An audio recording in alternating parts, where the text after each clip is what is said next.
The prosecution is not going to get that man today. No, because I'm going to get him.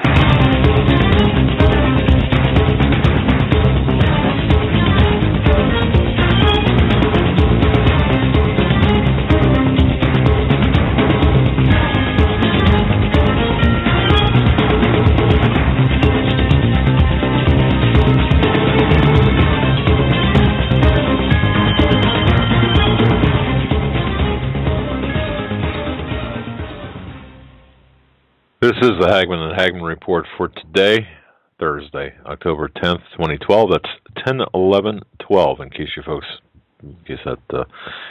missed that, I'm Doug HAGMANN. With me is my co-host Joe HAGMANN, and we are about to bring you 3 hours of news and analysis about current events that you folks need to know about.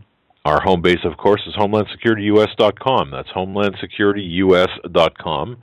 And we're so proud to be with you tonight. Well, I want to thank each and every one of you for listening with us, for believing in us enough to tune in, both live and also interact in the interactive chat feature that we have with the program. Joe, welcome to tonight's program. Glad to be here. We had a busy day here at the studio, trying to get things together. Some of us did. And couldn't get the video we're still department up yet. We should have it up soon. It won't be past the weekend. We want everything to be perfect when we do this, because it's just, we want kind of like the audio. Right now, how you're hearing the audio, we want the video to be flawless for you. Yeah. And so we're trying a couple of different things. We've been working on that, and I know Troy, who simulcasts streams our video at Christians United Broadcasting, is also prepared. He has the equipment to do the green screen and do a number of things. Yeah, and present the current the videos that we have. Yeah, and it will look very nice when it's complete. And I'm excited to for that to launch or relaunch. It was interesting the other day. I got to tell you, folks, I was. I don't know what happened. I guess just at some point you just have to shut down. So I was at my desk, and Joe was working in here in the office, and we were sitting here, and I just kept. I couldn't stay awake. I mean, I was, Yeah, I'm playing an audio for him to listen to, and he's falling asleep at his desk. I couldn't. And he wakes up and starts to interject in what the video's saying, and like he was awake for the last 20 minutes, and it was just real funny. But yeah, well, I'll tell you what, you get to the point where you just get exhausted, and it's just, wow. Yeah, we were also, we did a tape broadcast for, we did 3 radio shows yesterday, and then we did one tape broadcast today for a radio show. So it's kind of like, wow, it's all these venues that were... Dr. Mark Williams show that will appear, I think, on Michael Williams, I'm sorry, Wednesday, I think. We'll let you guys know when that comes out. It was a good show. We talked... Yeah, October 22nd, I believe it's going to come out. That's what he said, at least to me. Yeah. We got a lot on our plate for tonight. We're going to be taking calls after we cover some key news. 661-244-9839 is our phone number for open lines. Yeah, probably about after the first half hour of news, we'll start taking phone calls. The title of the show today, Mass Fatality Planning. We talked about this last week, but it has popped itself up in the news again this week as Israel, in an odd move, the Homefront earthquake drill they will be carrying out next week. Homefront planning is a huge earthquake drill that assumes mass casualties. So Israel is now preparing for a drill that would test the city's capabilities to cope with earthquakes, and that's a hypothetical situation, and the hypothetical casualties of anywhere from 7,000 dead to 70,000 wounded to 170,000 without homes. The drill will also include a scenario simulating a toxic chemical leak at the northern coastal port of Haifa, and this was the first time that the Homefront drill has dealt with a natural disaster scenario as opposed to a war scenario. And that's what really caught my ear, as this was passed along to me earlier in the day, along with another piece of information I found looking into this, which is a drill that the United States and Israel will be taking part in together in the end of October. Massive U.S.-Israel air drill set for this month, a 3-week defense exercise postponed from spring, will be the largest of its kind to date to simulate missile defense scenarios. That from the Jerusalem Post. It says the U.S. and Israel will commence on the largest ever air joint defense drill of its kind in Israel on October 21st, an Army source said Tuesday. The exercise, named Austere Challenge 12, was originally scheduled for last spring, but was postponed due to regional tension with Iran. And just from on the Jerusalem Post, this article, they canceled it last spring due to tensions with Iran. What are they going to do this fall? I mean, it's 10 times worse. Yeah, that's true. Or at least that's what the media expects us to believe. Well, kind of segueing into a different, really just an extension of what you're talking about here. The former deputy head of military intelligence and a disaster management researcher says that while Israel's home front is the best prepared in the world, it's not yet where it needs to be in the event of a war with Iran. And it's noted that several city governments, national agencies, and the IDF's Home Front Command are preparing for the effects that a war with Iran and its proxies in southern Lebanon and in the Gaza Strip would have on Israeli civilian population. And it's interesting because one thing we've noted when talking with people in Israel, there's a sense right now that everything that can be done is being done, and that Israelis have little to really worry about in the event of a missile bombardment. And that's kind of an interesting, I mean, there's a lot of faith built into that statement, but there was one Tel Aviv municipal officer in charge of defense and emergency management.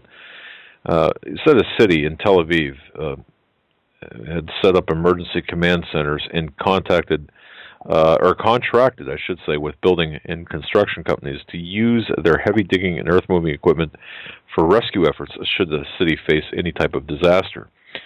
Now, after the Gulf War in 91, private shelters, the Mammoth system, were implemented, comprising private shelters built into every newly constructed apartment building there in Tel Aviv, throughout Israel.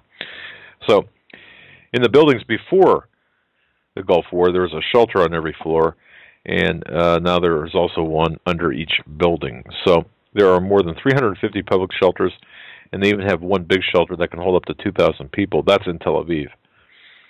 Now, so they're preparing for sheltering in place, sheltering underground. There are two huge shelters that have received a lot of press on this, a lot of press here of late. The first one is built on more than 4 stories underneath this particular theater, and can shelter up to 1,600 people. That's just one shelter under one building, and this shelter will supplement an adjacent 35,000 square meters. It's actually a garage, which, although it's not fortified, it's going to provide some protection for those unable to get into the new shelter that I referenced earlier. So, man, I'll tell you, there is a lot of things happening with respect to the preparations in Israel. Yeah, and also, while researching this mass casualty planning, I came across a handbook. It's called The Handbook for Pandemic and Mass Casualty Planning. Planning Response marks the 100th volume in the NATO Science for Peace and Security series. And this goes on to state it's an important handbook that offers the disaster medicine professional community the information and tools to better prepare individually and collaboratively to mitigate mortality and morbidity when catastrophe occurs. It captures the lectures and teachings of an extraordinary 12-day NATO Advanced Study Institute held in Croatia in late 2001. Applying lessons learned and sharing best practices in addressing pandemics and catastrophic health events. The result of this event, held under the auspice of a NATO Science for Peace and Security program, are presented in the sections The Context of Catastrophic Health Planning, principles of response to catastrophes with mass casualties, and communication and information sharing. The handbook presents rigorous, standardized, cross-disciplinary training, such as medical response to major incidents, the need to guide medical and humanitarian efforts by ethical principles, the importance of risk communication and trustworthy information, treatment guidelines, along with medical and surgical practices for amputation, burns, blast injuries, triage guidelines, treatment algorithms, principles of mass casualty plannings, and the need to identify and correctly position in advance the networks and collaborative structures that must work together to share capabilities. So what are you telling me? Well, I have to. Seriously, this is like a $135 book.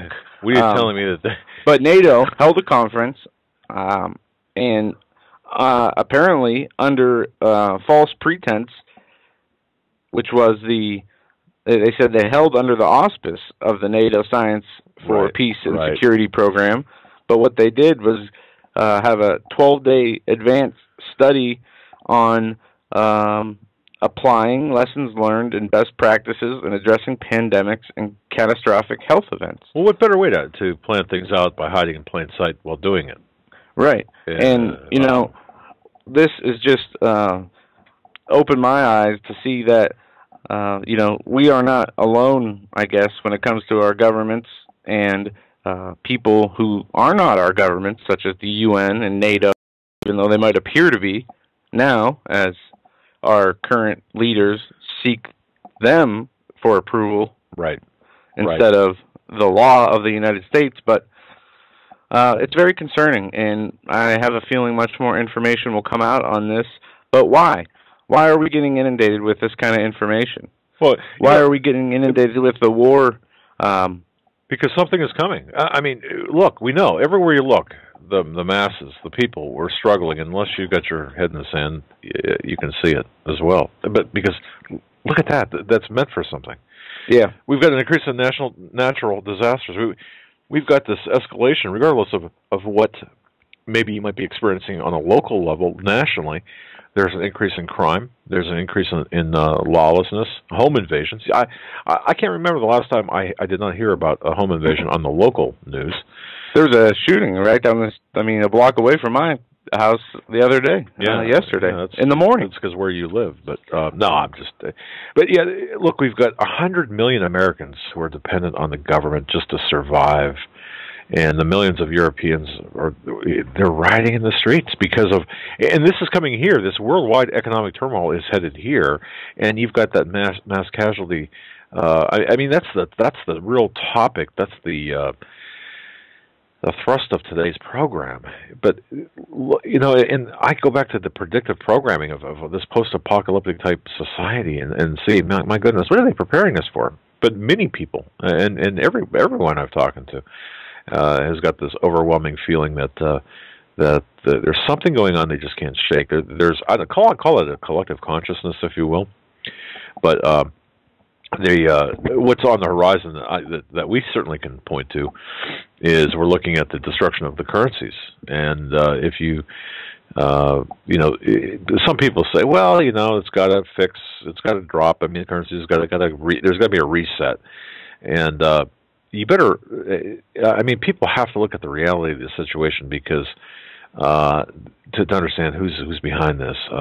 It's a globalist. It's really a tremendously wicked, evil globalist agenda at play here, and you know, we are not.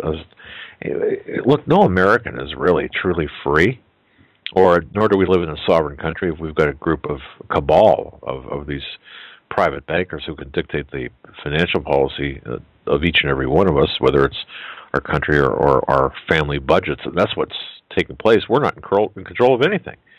And it's just look, there are the days that are coming ahead are going to be catastrophic. They're going to be eye-opening. They're going to be earth-shaking, perhaps literally earth-shaking.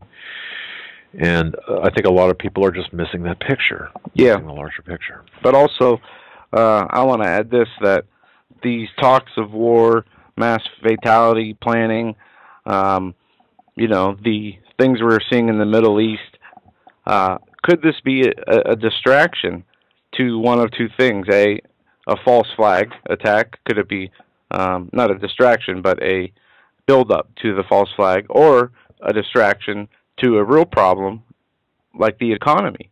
And when I say real problem, I'm not saying that the Middle East and the tension over there isn't real. What I'm saying is that the only, if they decide to go to war, our government in Israel, they're the ones that decide it.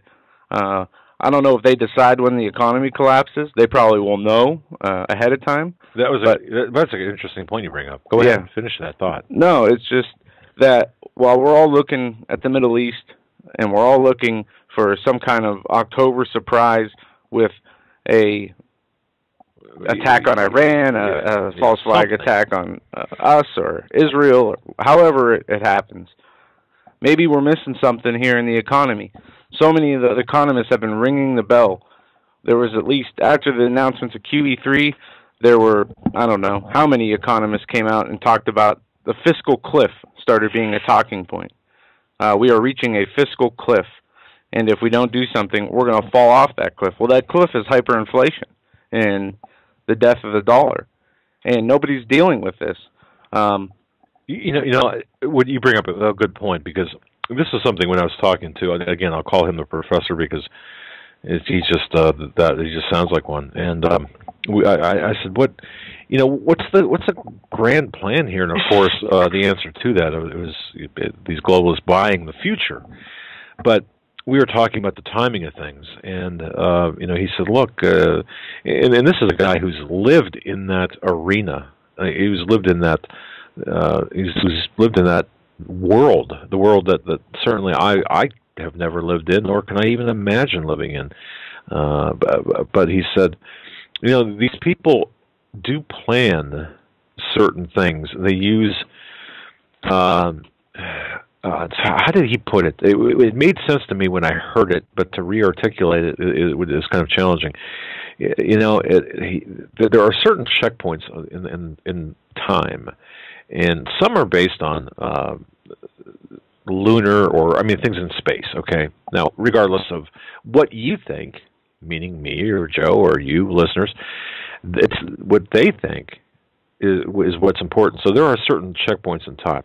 And he also said there are certain things that they plan for. For example, you've got two big families behind everything, the Rockefellers and the Rothschilds.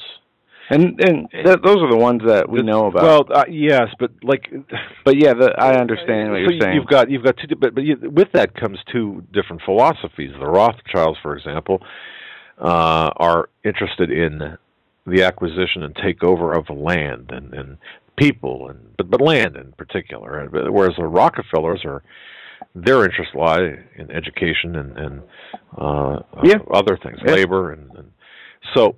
But now, who's on top, or are these people actually warring? Well, no, not warring to the extent as much as competing as one would have a friendly competition. Well, the Rothschilds right now are really kind of the Rockefellers have waned in that in their influence of power, and the Rothschilds are kind of taking over that power, or have the present power. But yes, they plan things, but they don't have control over everything. Sometimes plans go sideways, and that's what we see. And that's sometimes we look at something and we say, wait a minute, was this planned? Well, no, that could have been an artifact that went sideways. And that's important to understand. It's important to understand who we're dealing with and the plans. We know what's taking place. Yeah. So I think that I don't know if that explains things to people. But to me it does. And one more thing before I turn this loose. We have a great caller, doctor, and I'm not going to give exactly where this doctor is from. James, thank you for this. What's coming down the pike, and now this is from the doctor himself.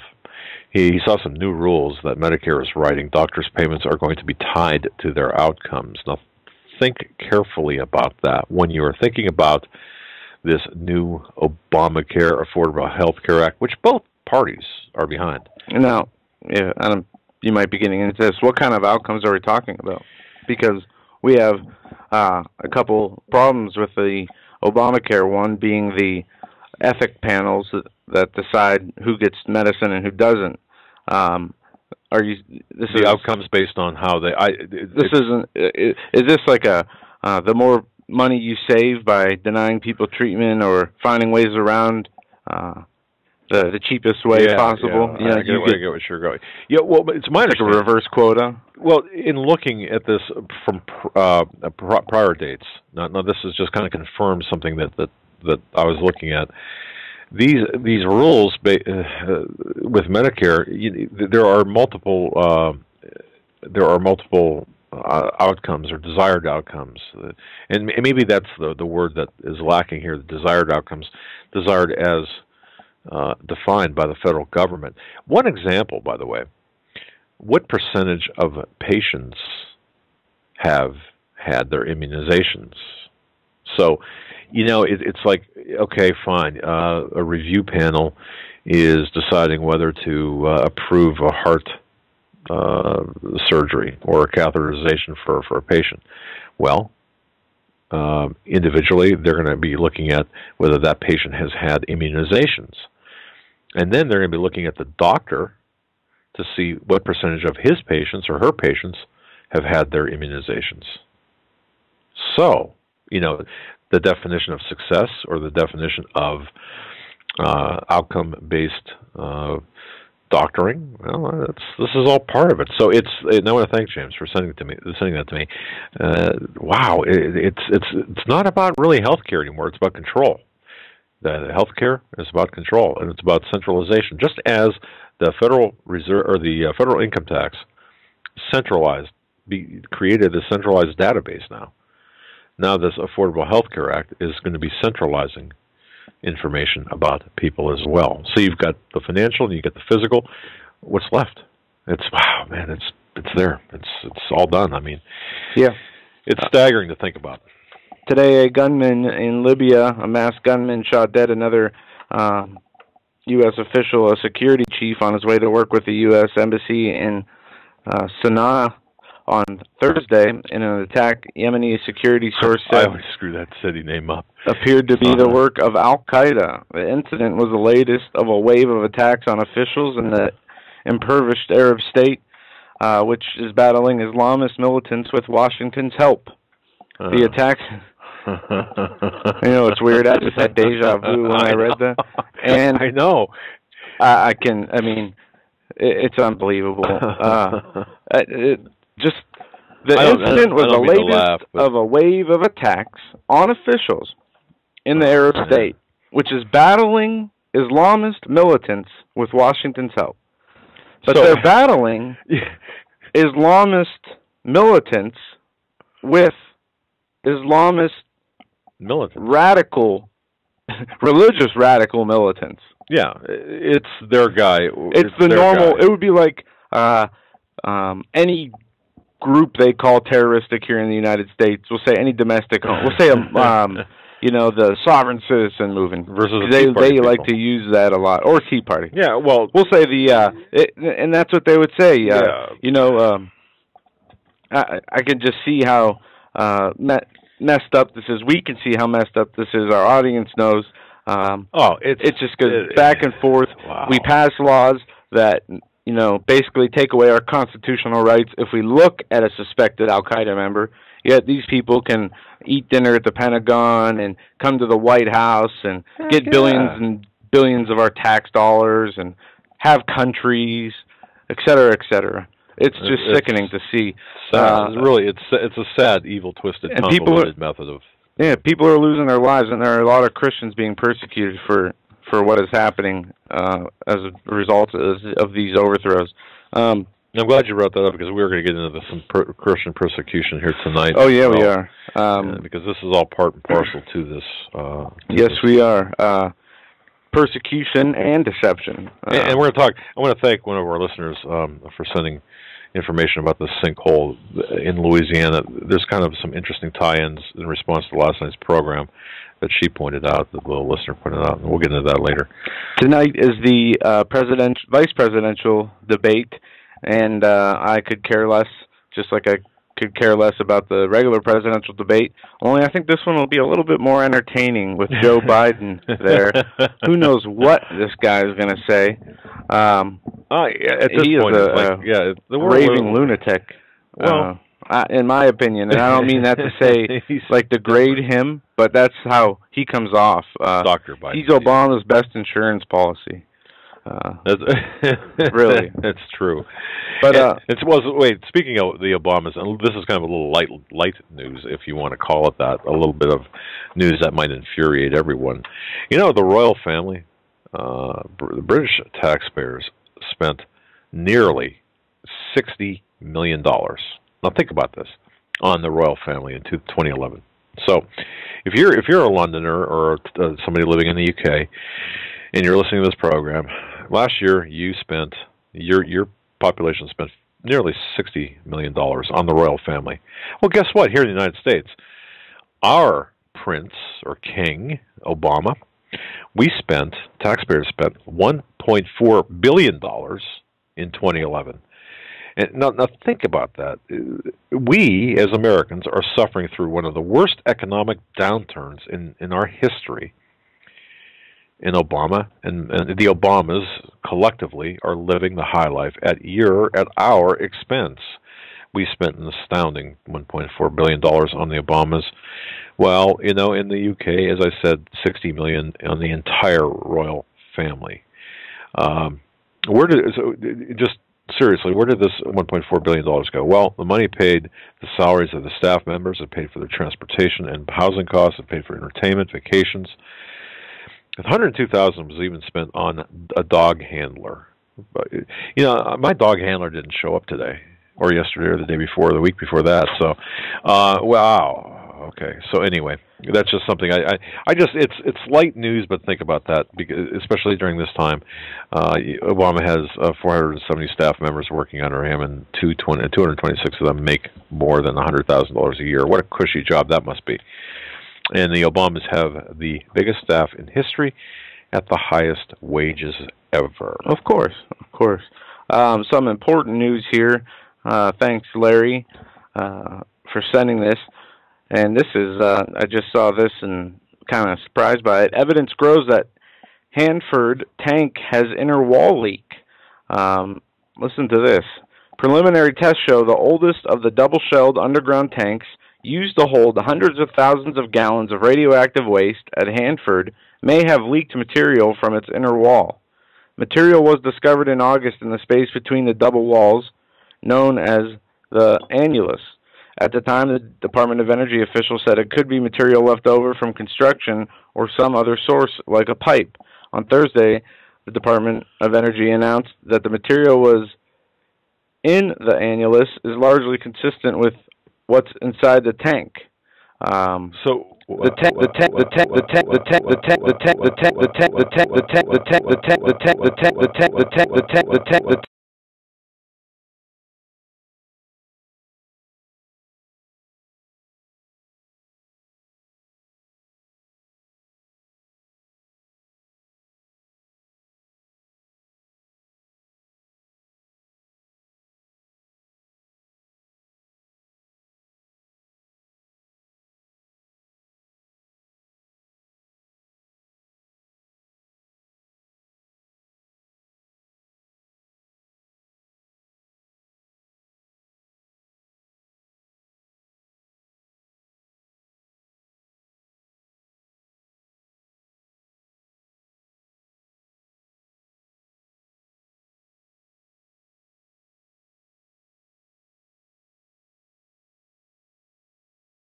Welcome to CUBN Christians United Broadcasting Network.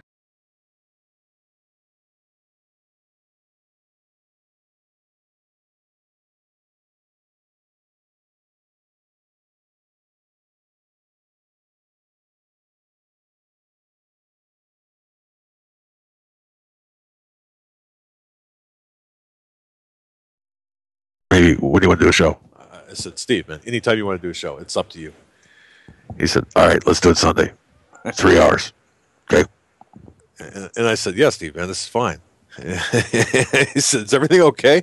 He said, yeah, everything's fine, but things are happening really fast, And so I was, again, I had not had my first cup of coffee. All right. So anyway, I in true to form, I said, you have a title? You want to call it something? He said, I don't know, but man, stuff's happening so fast. Let's call it like the spider web of deception, destruction, war. Everybody's gonna, it's gonna be bad. And Steve, you can hit me over the head later, okay?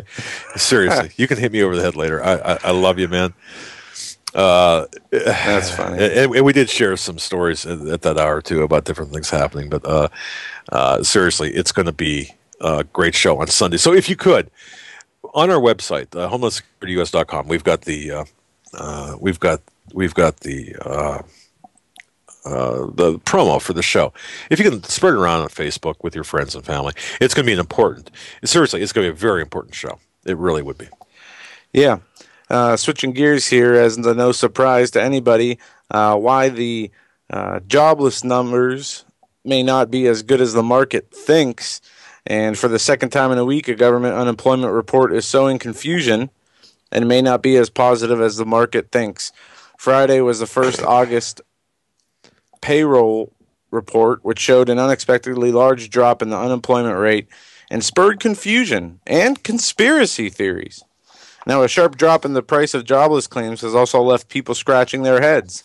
The Labor Department on Thursday said the number of people filling jobless claims last week dropped by a seasonally adjusted 30,000, a pretty sharp decline, and one that left the total number of filings at a 4-year low of 339,000. Wow. I'm saying wow because that's... yeah. I mean... Wait a second.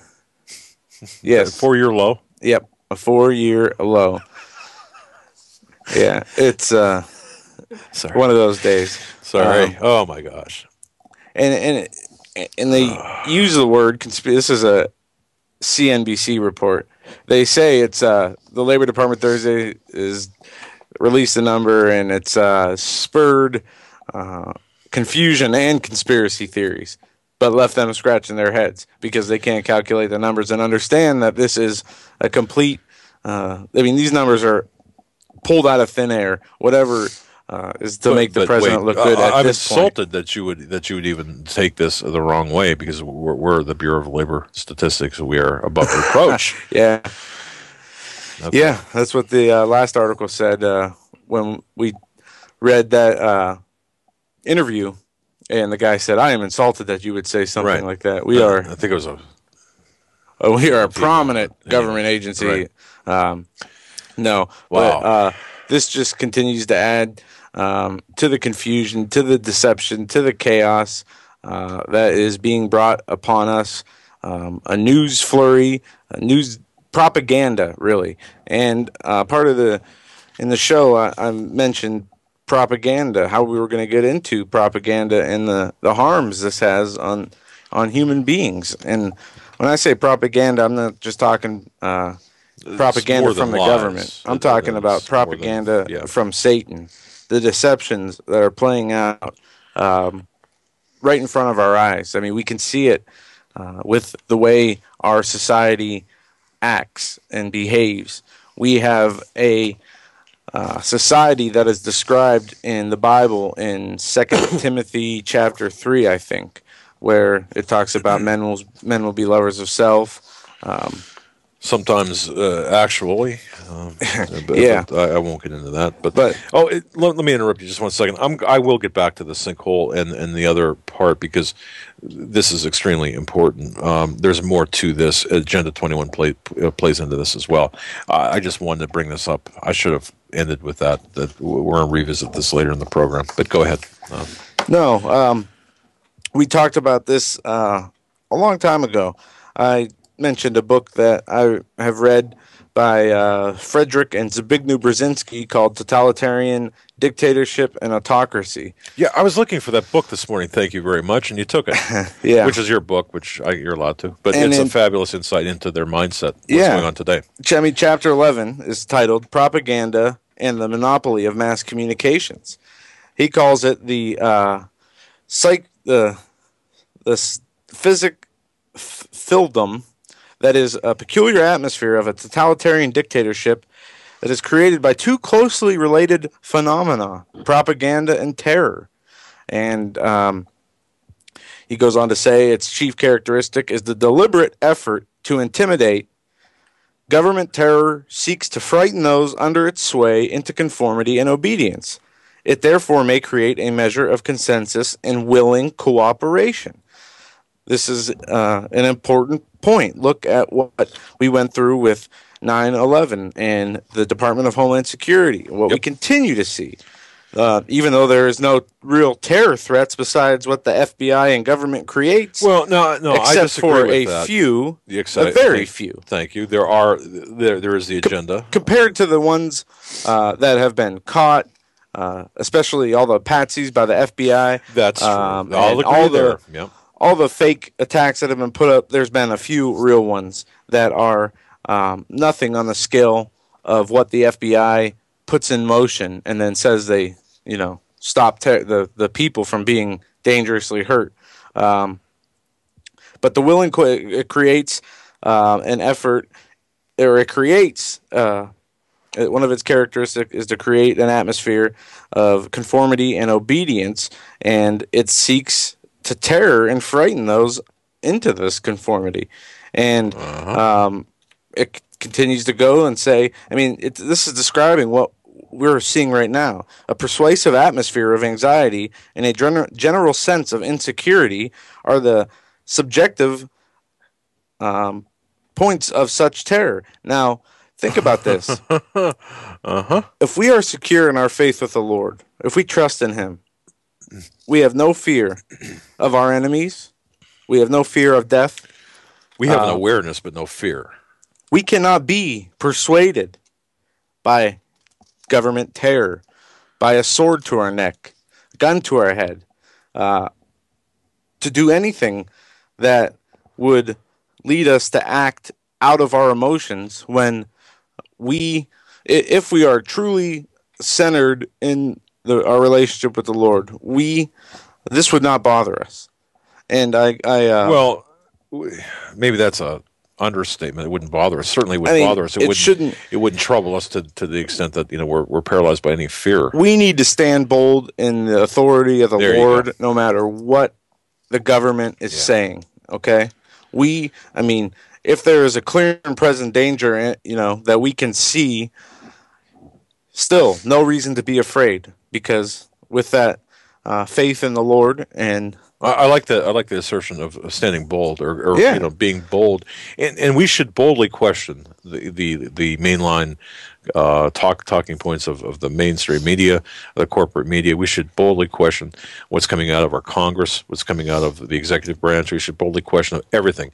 We should boldly question the policies of the TSA. We should boldly question the policies of the FBI and the Department of Justice when they serve to do nothing more than to intertwine others into this madness of propaganda.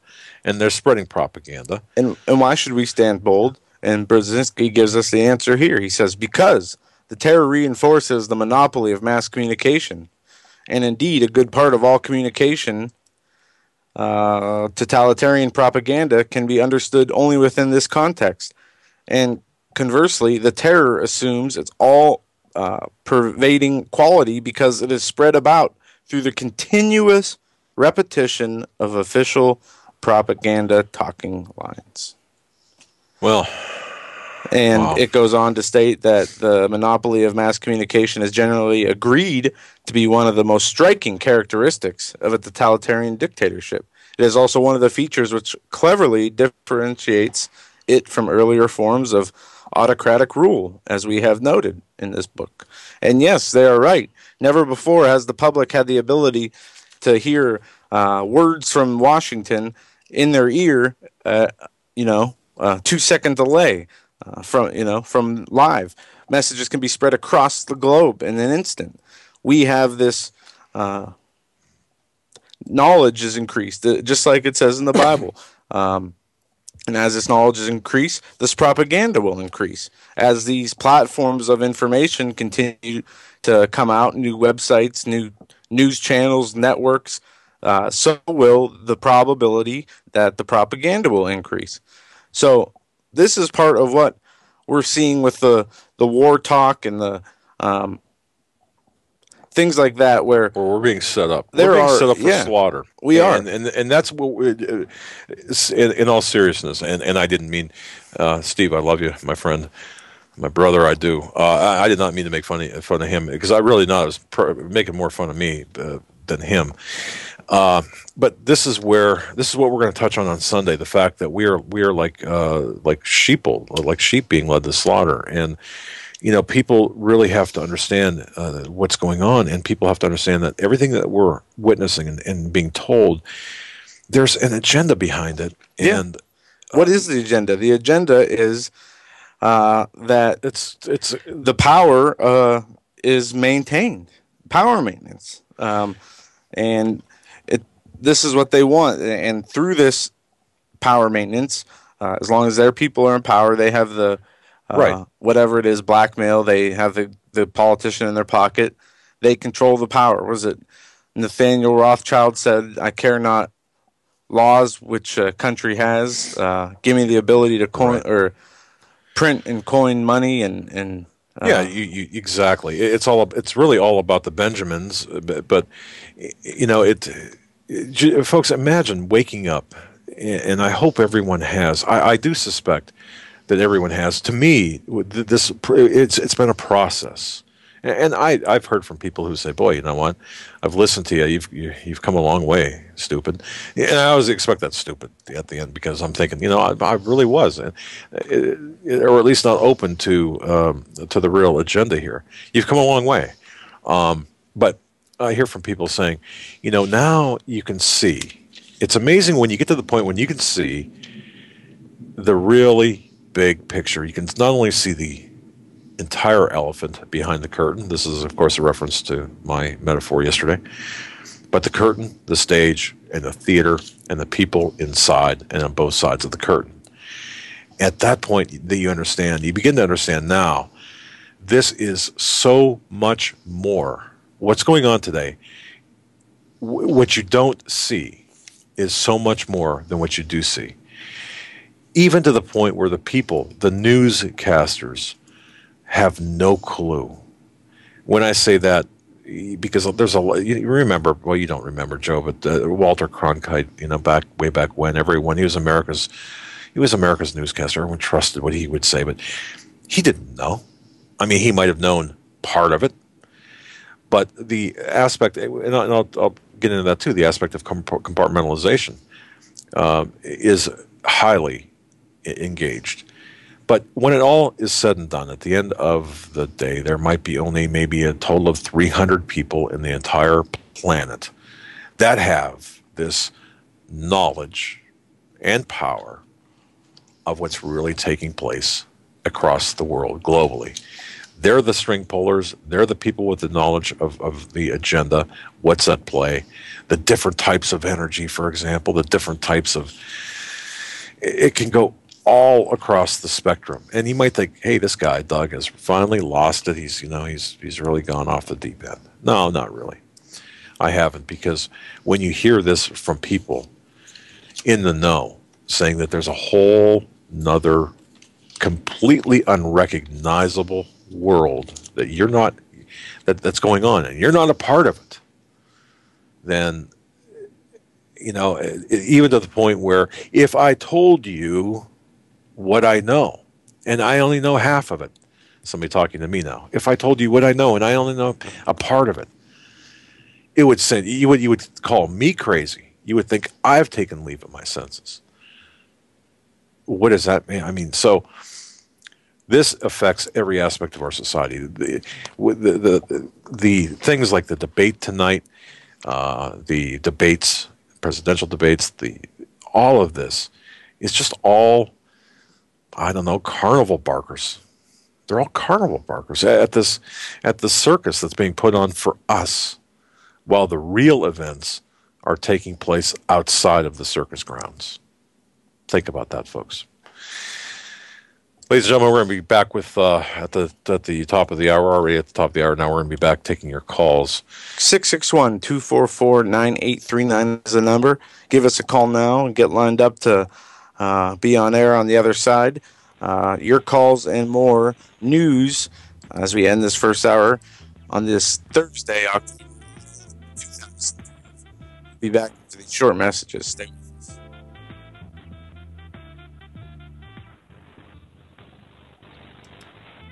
Hi, folks. Doug Hagmann here. You might know me as the co-host from the HAGMANN and HAGMANN Report, or as a frequent guest on Coast to Coast AM with George Norrie. If you're like me, you're tired and confused over today's headlines. You just turn for accurate, concise information about really what's going on, what's truly going on in today's society. If you don't know where to turn for accurate, well-researched, and properly vetted news, I've got a suggestion.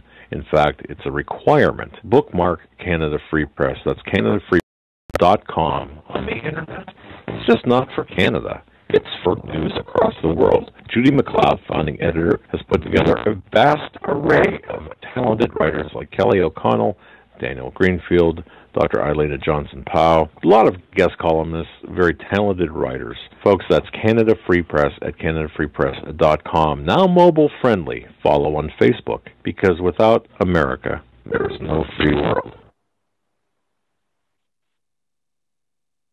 Survival of the fittest. Survival of the fittest. In any and all situations, survival is your number one priority. That requires being tough and thinking smart.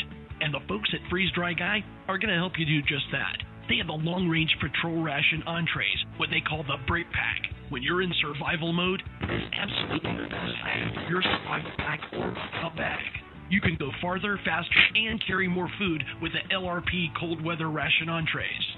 Not only do these long-lasting, durable entrees help sustain you or your family through the harshest environment or situation, they are by far the most delicious of their kind. No contest.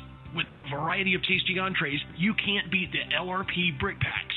Let Freeze Dry Guy help you in your survival situations. Go to freezedryguy.com. That's freezedryguy.com, or call 866-404-3663. That's 866-404-FOOD. Friends, are you getting tired of hearing me talk about nootropic or nootropic or whatever I might want to call it in any given time? Well, try it yourself, ladies and gentlemen. I got to tell you, mindregard.com. That's mindregard.com. Go to homelandsecurityus.com. Click on the banner for MindRegard. Go over, take a look at what their product, what they have for a cognitive supplement. I've got to tell you, taking this, I fully endorse this. This has got the Doug Hagmann seal of approval on it, and also has got the seal of approval of my wife on it as well, because she appreciates the fact that I'm able to coherently string together two sentences now. And no, seriously, this stuff really it gives me the edge. It gives me an edge I had not had before. It doesn't make me edgy. In fact, it makes me a little bit calmer than usual, but it does give me the edge over certain things. Cognitive. It's a cognitive supplement. It increases your mental acuity, and I have to tell you, it does a great job. That's mindregard.com. Mindregard.com. Tell them Doug and Joe Hagmann sent you. If you're making an order, I do know. I spoke with the owner of this, or I had dialogue with the owner of this company. There will be a special offering for listeners to this show only, the Hagmann and Hagmann Report. So make sure you mention the Hagmann and Hagmann Report when you make your order.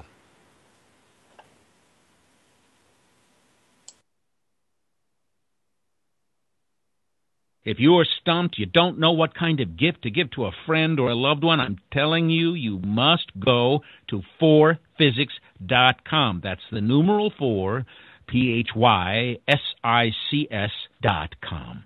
This is your one-stop shopping palace. That's the only way I can put it. I could spend easily an hour on this website. Innovative, fun, educational. There are games, books, weather instruments, unique time-telling devices, jewelry, optical devices, laboratory equipment. Let me give you an example. We all know we can tell time with a sundial. You've seen those advertised. Did you know that you can tell time by the stars?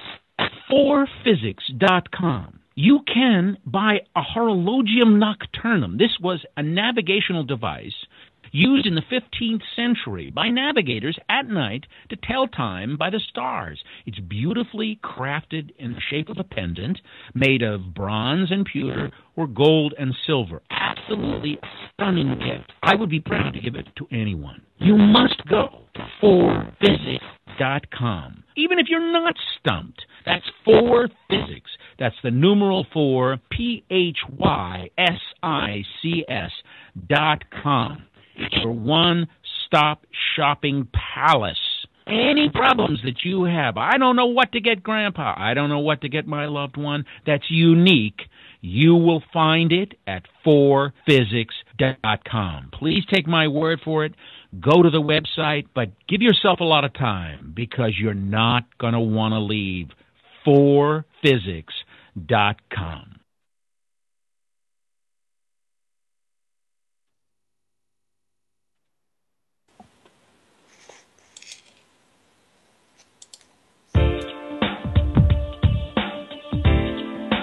Hold on to your seat. The Hagmann and Hagmann flight is now taking off. Doug and Joe Hagmann have cleared the runway of TSA agents, jihadists, political crackpots, and global elitists. Now get ready for some real news. Here they are, Doug and Joe Hagmann.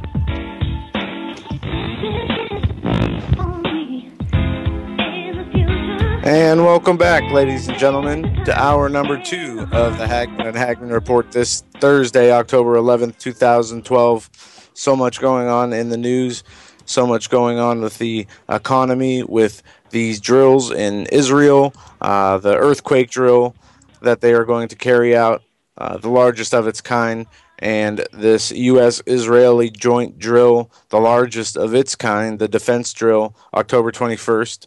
Of this month. And what we are seeing in this drill of the earthquakes that the Israelis are running is a similarity to a law the House of Representatives passed, which is a mandate that FEMA prepare for mass casualties. Now, Israel is planning a huge emergency drill for next week amid speculation and fears that Prime Minister Netanyahu will order a unilateral strike on Iran's uranium-enriched facilities. The drill tests the country's ability to cope with an earthquake and assumes hypothetical mass casualties of 7,000 dead, 70,000 wounded, 170,000 without a home. The drill also includes a scenario simulating a toxic chemical leak at the northern coastal port of Haifa at the first time a home front drill has dealt with Haifa. This is the first time the home front drill has dealt with a natural disaster scenario as opposed to a war scenario. And don't forget, they gave gas masks out. Yep. Everyone's got an epinephrine pen and all that. Yep. Yeah. Also, on Sunday, October 21st, Israeli schools will carry out an earthquake drill during the day. At 7 p.m., television and radio channels will broadcast details for an additional phase of the drill, including protocol for earthquakes. They say October 21st here for the home front drill, while this correlates with the date of the U.S. Joint Military Defense Drill. Interestingly, I just caught that. Maybe they are doing what they're saying and are speculating here, which is planning for a unilateral strike on Iranian uranium enrichment facilities. I thought these two dates were separate from the drills, but apparently not. Another drill, and this is the same one, the drill with the U.S. It's called Ostre Challenge 12, is also scheduled to take place next week. Meanwhile, Tehran is allegedly moving its nuclear facilities into subterranean bunkers deep beneath the mountains, which puts them beyond the reach of the conventional weapons. Israel also lives under the threat of Iranian proxy terrorist group Hezbollah, based in southern Lebanon. This is all a proxy war. All of this, every element of this is we're being dragged into this war via proxy. They've come out, global conflict. Yeah, they've come out and said that the drone that was shot down over Israel was Hezbollah, was operated by Hezbollah. This, according to Benjamin Netanyahu in a press conference today. Yeah, I asked my intelligence contact about this drone, and I also asked him about the flight. Folks, let's revisit the flight for a moment from that was taken down in Ankara. That allegedly had some sort of either someone or something was on this plane. And it was taken down by, or not taken down, but escorted down to the ground in Ankara, Turkey. Well, chances are there was nothing of value or of significance on this plane. It was an open, visible warning by Russia once again. Okay, that's all it was. It's all of this is visible posturing. Yeah, I don't think that's it. Does Hezbollah operate drones? No, the drone. Well. Again, the type of drone that it was, you've got to pay attention to what kind of drone this was and what its purpose was, because you've got first of all, we got the United States providing the best of the best signal intelligence to the rebels in Syria. You've got the Russians using the best of the best, providing signal intelligence and other intelligence to Assad's people. Why, then, does this drone suddenly appear? Well, it could be used to be checking on some things, but really, again, it's just, it is all of these little pieces we're seeing that is leading up to this greater conflict. It's kind of like the escalation of hostilities, if you will. This is what's really taking place. And again, folks, please understand this. And I've seen some people writing about this now. It's getting some traction in the mainstream media. I don't want to say, certainly I was not the first one out with it. My source was the first one out with it, but this is all about Russia. This is all about this is all about the takedown of the United States. How are they going to do this? Well, look, all you have to do is threaten the free flow of oil, because the U.S. dollar is tied to the oil dollar. You threaten the free flow of oil in the Middle East, or you actually remove the ties between the oil and the dollar. That will collapse American economy. And once that happens, we are going to be so busy here in the United States fighting amongst ourselves, putting down roving bands of rioters, these people in the streets. They will be here because their benefit transfer cards are not going to work. Our ATM cards are not going to work. We're not going to be able to get gas, the food, the shelves on the grocery stores, if you can even afford food because of the hyperinflation. They're going to be empty. Excuse me. Those who have prepared are going to be fighting off those who have not prepared. And it's going to be all-out civil unrest, civil war, which will then turn into a revolt or a revolution of sorts against the government. This is part of it. I mean, this is what they're expecting. So what's happening, or what will happen here in the United States, is connected to what's happening over in Syria with Russia and what have you. Russia is still a lot miffed, I should say, about us taking down their economy back in the 90s and neutering them. So this is all connected. All of this is connected. Well, the more that I'm looking at this and seeing what different things are out there, the more certain thing, and I don't like to get into scenarios of what could happen because, I mean, as much as we do, it's not good because we don't know for sure. But this ties into Richard Russell. This is up on Business Insider.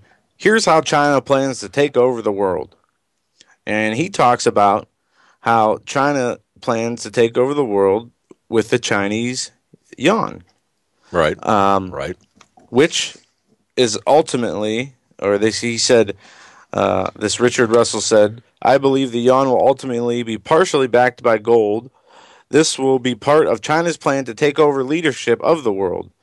Throughout the history of this nation, with the reserve currency, was also the nation with the most powerful military. Or it says, throughout history, the nation with the reserve currency was also the nation with the most powerful military. This was true of Holland, Spain, and most recently Britain. When Britain lost its power and military, navy leadership during World War II, the U.S. moved to the forefront, and in turn, the U.S. dollar became the world's reserve currency. The U.S. Pentagon is now worried about the buildup of China's military, particularly its navy. China knows what it's doing. China knows that if it becomes the world's leading military power and possesses the world's reserve currency, it will be the new leader of the world. Now we got somebody here saying you're not making any sense, and you kind of lost me there for a second. Okay, Richard Russell. Right. Now I'll post this article in chat. Okay, no, and I agree. The world reserve currency is tied to that's our dollar. Right. The world trades for oil in U.S. dollars. If you're from Zimbabwe and you want oil, you have to purchase it in U.S. dollars. Are you sure about that? Well, that's the way it was. Right. Okay. Now we are seeing backdoor deals between Russia, Iran, China, where they're using other currencies to purchase oil, and that exactly. I guess that is what you were talking about, or that's the point you're trying to make, or Richard Russell was trying to convey. China is moving in now, going to knock us off of the I could say oil standard instead of the gold standard. Yeah, exactly. And sometimes they're a little bit, in your defense, I got to say, sometimes things are a little bit. I really believe that the art of the English language has been really screwed up with some of the editorials I've read and some of the articles I've read. It just really makes me crazy. Thanks to listeners in chat, there has been a 6.7 earthquake in Indonesia. The time of this event happened at, well, I don't know, because I can't translate universal time. It's 5 hours, I think, minus Eastern time. So just very recently, here in the last hour, I guess, the Australian Pacific Plate boundary is over 4,000 kilometers long in the northern margin, and it talks about where this earthquake happened as a long existing track of earthquakes. We know that. This is where some pretty huge earthquakes have happened in the past, but there has been an uptick in frequency and in severity of these earthquakes. So we had we're seeing 6.0s in these natural disasters. Well, yeah, I would say I don't know what if this is a tsunami warning or not yet. Okay, where was this? In Indonesia. Okay, because that's right, 6.7 in Indonesia. There, it's amazing. And Stan Deo is, folks. I would urge everyone to check Stan Deo's website, standeo.com. His take on the Earth changes. In fact, we had him on as a guest for those new listeners. What an incredible mind he has with respect to earthquakes and what have you. Let me change gears here. We're going really quickly, and we're going to go to the phones. Somebody in the interactive chat said something about the Vatican, and how come I haven't mentioned? And it's a fair question too, I have to admit. Let's see here. Why haven't I? Let's see. I got to stop this from the Vatican. Yeah. Let's see here. And Phone Jack, thank you for this, because you're exactly right. Phone Jack says, Doug, you're forgetting, and you should include the Vatican that controls the oil flow through the treaties in Syria. I don't understand why you don't include the Vatican, the old Holy Roman Empire Obama is using to set up the Muslim clay in Daniel 9 statue's toes. All right. Very good point. Very legitimate point. Very relevant point. Now, yes, there is Vatican complicity, and there's a confluence with the Vatican here, with what's going on all across the Middle East. I mean, these people are part of the controllers of the New World Order. Yes, and you know, people laugh at or mock, for example, the Da Vinci Code. Well, with good reason, but there's this element out there that thinks, okay, they take it to absurd levels in terms of like the Illuminati and what have you. But there's a connection here to all of this, whether excuse me, whether you're talking about the Illuminists or whatever. But I've heard a whole bunch of different interpretations, and people speak of Jesuit control, Illuminati control, Bavarian Illuminati control, the different factions. Exactly. These are just competing. It'd be like the IMF versus the World Bank, is the Vatican versus the Federal Reserve pretty much, but the Vatican probably has more gold than the Federal Reserve and control more. Right. Of an influence. I do believe that they have that. No, and they are a part. I mean, the Pope is calling, to universal prayer. Everybody prays to the same God. He said a prayer in Arabic yesterday, which isn't bad in itself. At least it isn't until you put in the fact that he is also pushing for us to believe that we worship the same God as the Muslims do, as Allah. That Allah is the same God as Jesus. Right. Well, let me address the reason why I've yet to include the Vatican here specifically, and it's thanks for calling me out on this, because it's a valid question. But here's why: because once I open that door for the Vatican and say, okay, well, look, the Vatican is part of this. I then have to naturally, or I feel I've got to naturally provide some sort of tangible proof. Yes. Yeah. Now, to do that, and look, I know you're right. You're right.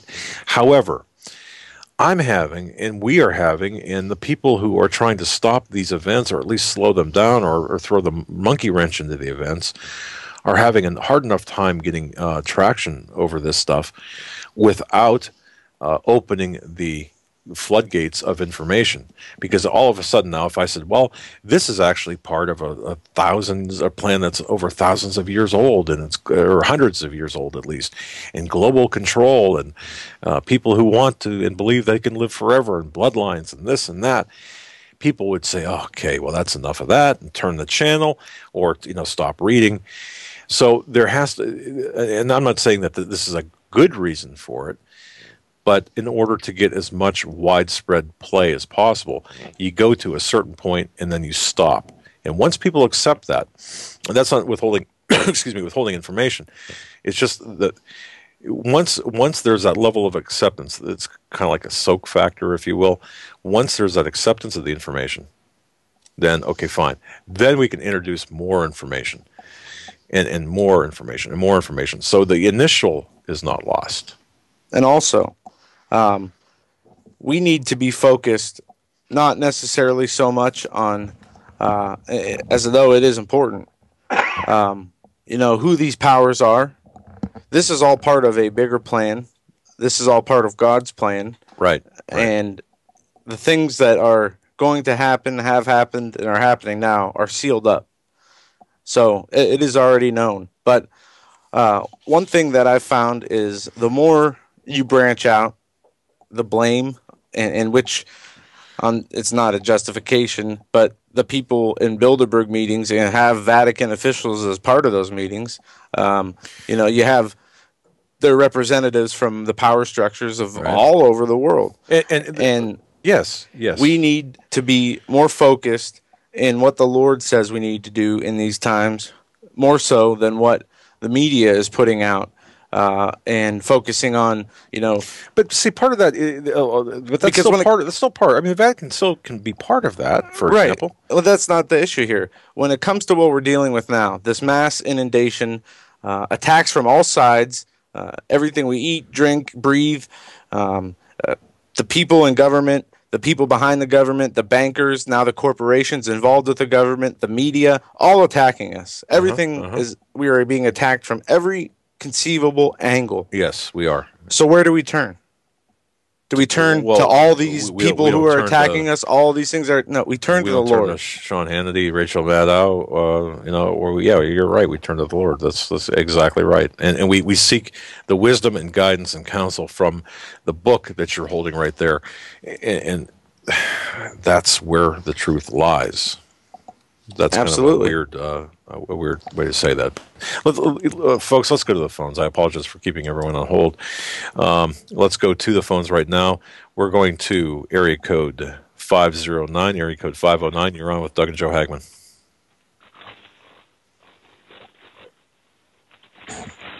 Area code 509. You're on live with the Hagmann and Hagmann Report. 509, you're up. That's you. I know we're on the delay here. Okay, we're going to put you back on hold, and thank you for waiting. All right, let's try this again. We're going to go to area code 281. That's area code 281. You're up. Go ahead, area code 281. You're up with Doug and Joe Hagmann. All righty. Another one. Is our phone system working? No, see, I'm pushing the button, so I'm wondering if it's me. Let's go right through. Let's go to area code 580. 580. You're up with Doug and Joe Hagmann. Hi, guys.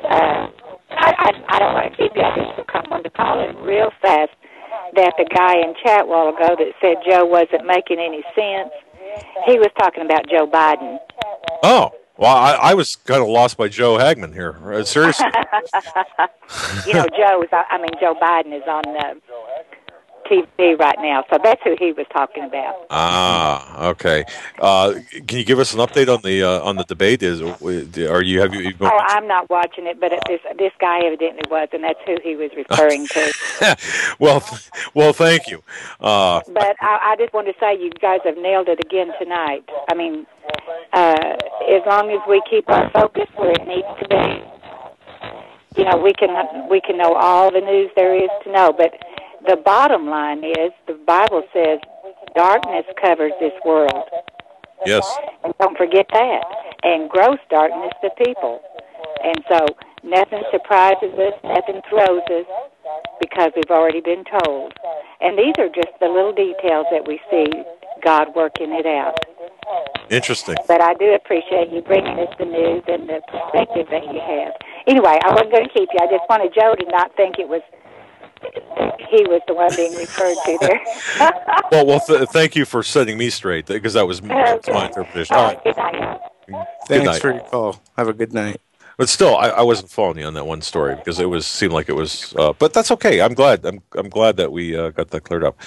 And it's going to be interesting to see the replays, because that's why I'm not concerned about watching it live, because we're going to see replay after replay after replay after replay after replay after replay after replay.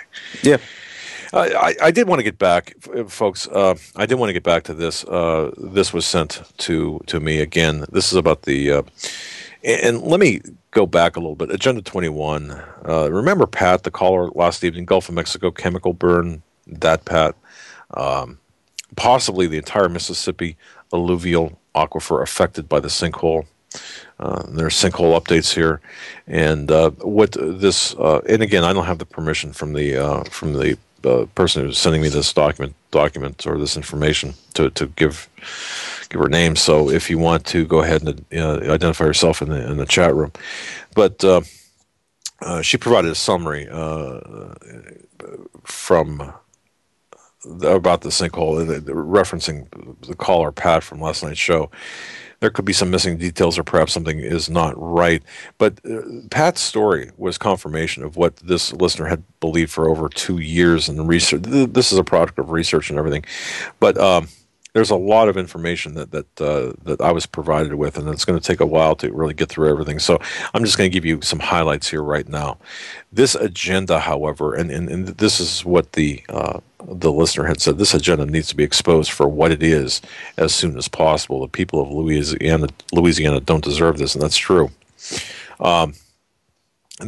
Several Word documents were attached, or a couple of Word documents were attached, extensive Word documents. But anyway, the sinkhole, current information, it's important because it's a prime example and I have to agree with this. If I'm kind of cutting to the chase here, the prime example of Obama's redistribution of wealth, and absolutely in how he absolutely shows the fascism, or how this is a display of fascism at work here in America. Now, the writer says that they spent the day yesterday looking for the document about the restoration of the Gulf. The original message was on December 3rd, 2010. And it's interesting because there was a lot of research involved in this document. And actually, it was first brought to light via Jesse Ventura's program in 2010. And this it all relates to this executive order from Obama on September 10th, 2012, setting up the Gulf Coast Ecosystem Restoration Council. Now, this would oversee the restoration efforts funded under recent legislation designating 80% of the fines from the 2010 BP oil spill to the 5 Gulf states, which is the Restore Act. Anyway, provided to me was the text of the bill, which I just referenced. But why would the Department of Defense and DHS be involved in doing outreach training sessions on how to do business with the Fed, police, and state fascism all the way? Good point. The sustainability and algae for biofuels is consistent with Obama's czar, his energy czar. Don't forget, we're talking about Stephen Chu here, that talked about this. It's all about Agenda 21, and Agenda 21 includes the siphoning of America's wealth right out of America. He needed the Restore Act to aid the massive heist of America's wealth. And if you think about that, if you really think this to its logical conclusion, wow, what a great cover, or what, you've got the spill, that's the action, the reaction, and the solution is this implementation via Agenda 21. And that is this person's assessment of what's going on, what we're looking at here, and I tend to agree. The volatility of the situation in the Gulf right now, with the sinkhole that is in Louisiana, which is about to blow wide open, look, that could affect, as I said before, as many as 7 states. The people who have been evacuated are receiving checks to cover the cost of evacuating their homes. But the disaster is in full progress and moving quickly. So you've got to look at this as 2 connected issues here. The sinkhole and the Gulf oil. I hate to say oil spill. It's the Deepwater Horizon oil incident. And I'm not going to go into this further, but I think that this warrants some additional research, investigation, and exposure. I just want to mention this as well. I'm going through this. There's some things highlighted here I think are important. Throughout fiscal year 2011, SBA, GSA, DOD, and DHS are expected to conduct, now this is written earlier, expected to conduct outreach and training sessions both in person and via webinar on how to do business with the federal government, and then in order to increase the capacity of small businesses seeking the federal contracting opportunities. Now, what I'm reading here and what I'm referencing here is the meshing of the federal monster, the federal bureaucracy with businesses, and something they've been doing. Well, yeah, and it does. If you look through the bureaucratic stuff and legalese stuff, you see where there is this unrestrained takeover of businesses, and with that, people now, especially in that area, through these disasters. They are exploiting these disasters or intentional events or whatever they are to implement certain plans that include, but are not limited to, Agenda 21 and all of its nefarious tentacles. So this is why it's so important. It would be akin to Bush using Katrina, and he did, to implement certain acts of, what would you call it? Using Katrina to exploit certain Department of Homeland Security opportunities. And that's what's taking place, except on a larger scale now, because it's a continuing and evolving crisis that also involves now the sinkhole in Louisiana. So we've got to pay attention. There could very well be this huge natural disaster / disruption, displacement in Louisiana. So I want everyone to watch this and be careful with this. That could affect, by the way, a number of states, southern states. And if you're in this path, you might want to do some homework, just to see, to take a few minutes of your time. I wouldn't get too over consumed by it, but take a look to see your proximity to these events or to these situations. This situation with the sinkhole and with these aquifers and where you're at, and make your own evaluation as to what your level of exposure might be with respect to the potential, hey, who knows? What if this blows, or what if this goes here? Will there be a chain? Could there be a chain reaction? So do your homework, especially if you're in the southern states, like from Louisiana, Mississippi, Alabama, and the panhandle of Florida. I would be very wary about that, or not wary, but I would want to know where I stood. So hopefully we can, at least that has given you some insight, that you're not hearing about this on the news. Of course, no one's going to say, hey, look what's going on here. That's not going to happen. But I just think that there's a mixture of bureaucracy and the exploitation of events taking place that we need to really be wary of and be careful and be looking at. I hope I made that clear. Yeah. Anyway. No, you did. Okay. Something I was looking into some things today, and came across a man with some pretty interesting interpretation of some Bible verses, pretty much the end times. And this guy was very accurate, in my opinion. And by the way, I've heard from people too. Sorry, I stepped right over your words there, but I just want to say, when we give out, or when people give out websites, or when we talk about different things, I know I referenced the Harbinger. Look, I understand that this is one man's viewpoint or one position. I mention it only because it's not that I'm embracing, endorsing, and then promoting it. We're talking about it I would call this a classroom or a roundtable situation. Do your own homework and be, do your own homework on these issues. I just find it interesting about the judgments and such. Does it mean that that's correct? No, no, it doesn't necessarily mean I'm correct, or it's correct, or this man's is correct, or what you're about to say is correct. But it's something to consider, to throw into the mix here and say, look. This is something just pointed out, and anybody who has their Bible with them, go to Matthew chapter 24. And just two quick things I want to point out about this that I overlooked or did not see as the same way or interpreted as the same way. Right in when Jesus gets to the Mount of Olives and the disciples ask him, what shall these things be, and what shall be the sign of that coming and the end of the world? And Jesus answered unto them, take heed that no man deceive you. That's the first thing he said. For many shall come in my name, saying, I am Christ, and shall deceive many. Now, I've always interpreted that verse as many shall come to say, I'm Jesus, I am, the Christ. I didn't that's something, I'm glad you brought that up, because I never took that way. So many will come in Jesus' name, proclaim, and this is what was clarified. This verse is saying... before you clarify it, and folks, I don't know if you're listening in live here. Here's how I viewed that.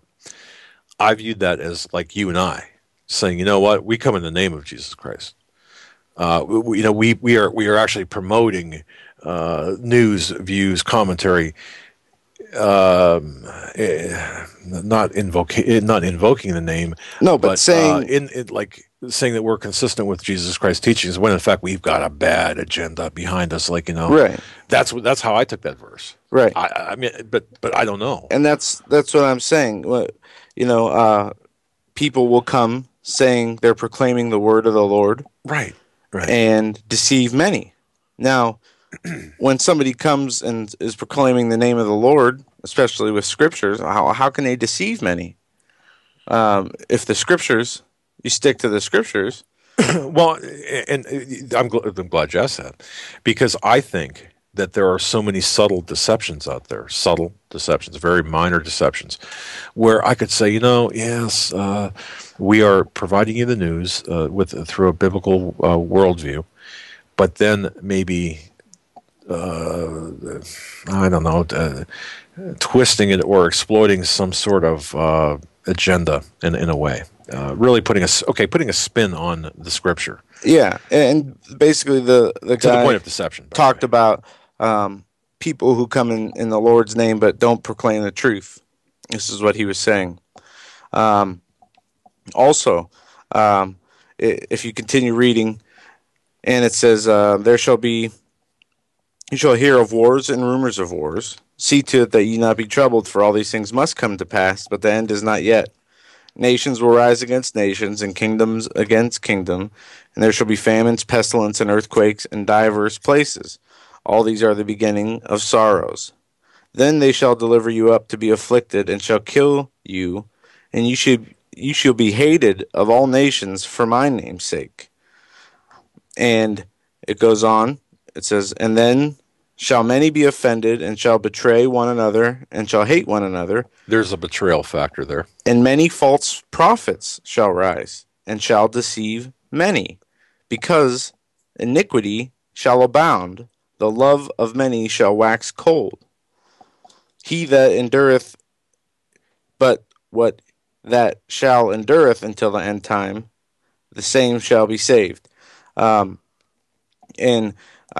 you the really point love your I wanted to make, don't you? Go ahead. The point I wanted to make is the mention twice in that short span of deceit, deception, false prophets coming in the Lord's name and having different agendas. Well, again, and that's what I'm getting. I'm not getting, again, that whole verse to me is not like having someone say, I am Jesus Christ. I'm the person you've been waiting for. I'm your Messiah. Because I'll tell you, I think when that happens, there will be no question. Really, there will be no question. But I see that as speaking to us by saying, watch out for people who proclaim that they're talking, giving the word, and saying the word, and adhering and promoting the word, when in fact there's an ulterior agenda there. That's kind of the way I took that whole thing to mean. And in so doing, the deceptions are so subtle, so minor, so small, but the totality of those deceptions will lead you to a totally different doctrine of belief that's so far removed from the true Word of God, which is why you've always got to have that Bible in your hand to make sure that what you're hearing is in fact the Word and not someone's version of the Word, which is right. why, and that's why I brought this up, because we need to have some Bible study, some time that we go through scriptures, because I don't understand a lot of the scriptures. A lot of the things, as I grow in my spiritual journey, change when I read the Bible again, or different parts of the Bible, right? In a short time. As I hope all of the goal of your goals, listening audience, and your goals, my Father, are the same to achieve that relationship with the Lord, where we are in full faith and living righteously and doing His work the way He wants it to be done. And what is also important, which I wrote down, that so many good things happen on the earth, and the earth, and so many good things happen, and people do things and bless other people, and that credit. This message was, so many take credit for God's blessings, and we need to. How so? I know the obvious, but or maybe I don't. What do you mean they take credit for God's blessings? Can you give me an example, or is that okay? It would be like planting a flower garden. It would be like this. Flowers, we'll use our show as an example. Okay. And the caller, the guy who wrote an email saying our show helped him get back into faith with the Lord. Correct. Okay. It'd be like him calling in and us saying you're welcome. Okay. You know what I mean? That makes sense, right? Because we had really little to do with it. We were the vessel in which, all we were was. It's not us, and it's not the show. We're just here because. Yeah, and this is something that's been why we're here. Been lost through time. Also, another important message I received while going through this stuff: the church is not preparing the congregations for persecution or for deception. And now this is something, folks, that I think everyone as leaders, because as I said before, if you're listening to this program live or on the archive, you're all leaders, and I believe. In fact, I'm going to go to the minister who I'm familiar with, and I'm going to have a talk, or I'm going to ask questions. I shouldn't say have a talk. That sounds so pretentious, but we're going to discuss this because I want to know what he's doing to prepare his charge, his people, the people that he's talking to, and the people that are listening to him and following what he says. Are you preparing the people, spiritually and physically and mentally and practically and tactically? But are you, what approach are you taking? Or are you taking the hands-off approach that hey, this is nothing to do with what happens on Sunday or on Saturday, depending on what day you worship? That's, I think we all have to really kind of maybe reach out and see where your minister or the head of your church, wherever you go, might have where they stand. Do you agree, or do you think that maybe that's just a waste of time? No, I don't disagree. I think we need to. I've tried at my church, and I know many other people are frustrated at their churches. They are ridiculed for talking about the end times, and for what they preach. The priests don't want to be ridiculed or told what to preach, and they think it's not important, et cetera, et cetera. Right. And one other thing here, this is not from Bible study, but this was just a point that I wrote down I wanted to make. We need to, people are knowing we're close to the end times. Okay. And when we're paying more attention to what is happening in the world, more than the spiritual world, in our spiritual world, that is a huge problem. Right. We need to make sure we're not, sidetracked by this stuff. Because I see people getting into little arguments about, well, no, these people are worse than these people, and these people, this belief or that belief. And it's the division, the divide and conquer. And Satan is... and in this teaching I watched, the man said, I forget in which part of the Bible it talked about, I think it was Ezekiel, where it said, for Satan is wiser than even Daniel. And Daniel is considered to be That's an interesting statement to make. Right. And the devil is so subtle and deceitful, he will find ways to seep into our lives wherever our weaknesses are. Whether our weaknesses are with, our family life, our whatever it is. And the guy broke it down into, our habits. What do we do for, relaxation? Do we watch movies and watch TV, or do we, gather around with our family and read the Bible and get closer to the Lord? Well, do balance. You let your kids just roam around and watch whatever they want, or do you control your household with strict doctrine? Because right. And this was from as in the days of Noah, so shall be in the second coming of man, where I got this from. And people were wondering, well, what similarities, from Noah's day till today is there? And in this teaching, they talked about Noah was the only upright man. And to find a upright man in today, it's very hard to do. Is there any righteous left? I think, will there be any righteous left when he comes back, was a question asked.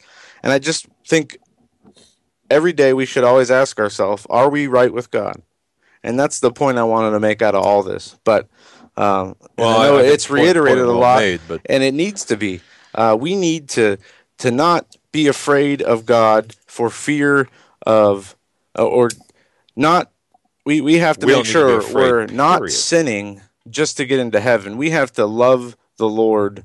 You know what I mean? So you're saying we can't make this a passive activity. We have to make it a proactive activity. Right. It can't just be you might, because the way it was explained to me, you could be, and these go for the verses where people at the end are judged and they say, didn't we do works and cast out demons in your name, Lord Jesus? Didn't we,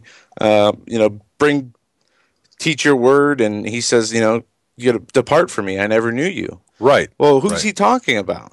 And it's just a lot of confusion about that. And then I'm sure it's a lot of different, pastors and people who are teaching his word. But that's interesting. I like how you did that. Let's go back to the phones. Hi, let's go to the phones. Let's bring Donna on. Donna, you're on with Doug and Joe Hagmann. Thanks for holding. Hello, you're welcome. Doug and Joe. How are you tonight? Just fabulous. Just great. Okay, you can hear me? Yes, we can. My 13-year-old granddaughter, who has a heart for children, came across a YouTube video called Baby Brianna. I think in Arizona or New Mexico. This poor little baby was 6 months old when she died. She had never had any love. Her own mother had bitten her on every inch of her body. Oh. Her body was, her autopsy is the only photo that's ever been taken of her. You can't watch the video and not be moved. Every inch of her body was bruised. Skull had old and new fractures. She had been raped from the time she was born until the night she finally died. After they finished raping her, they threw her up to the ceiling and allowed her to fall cold to the floor, which finally, mercifully, put her out of her misery.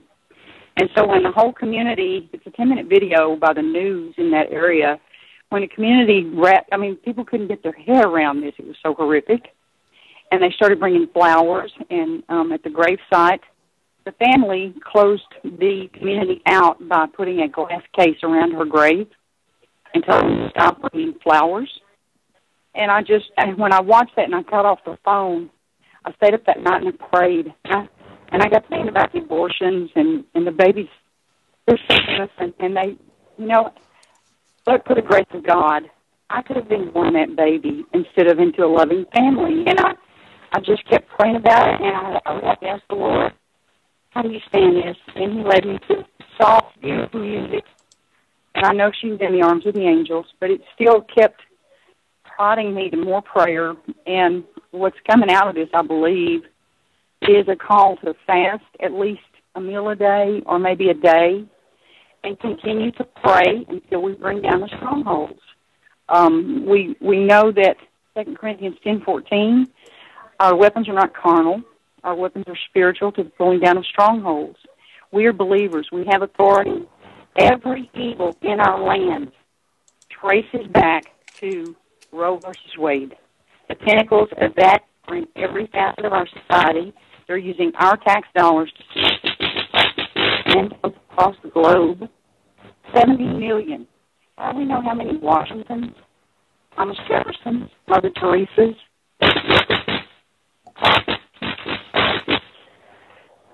have been lost at the altar of Satan's brutal ritual sacrifice. And it's Halloween.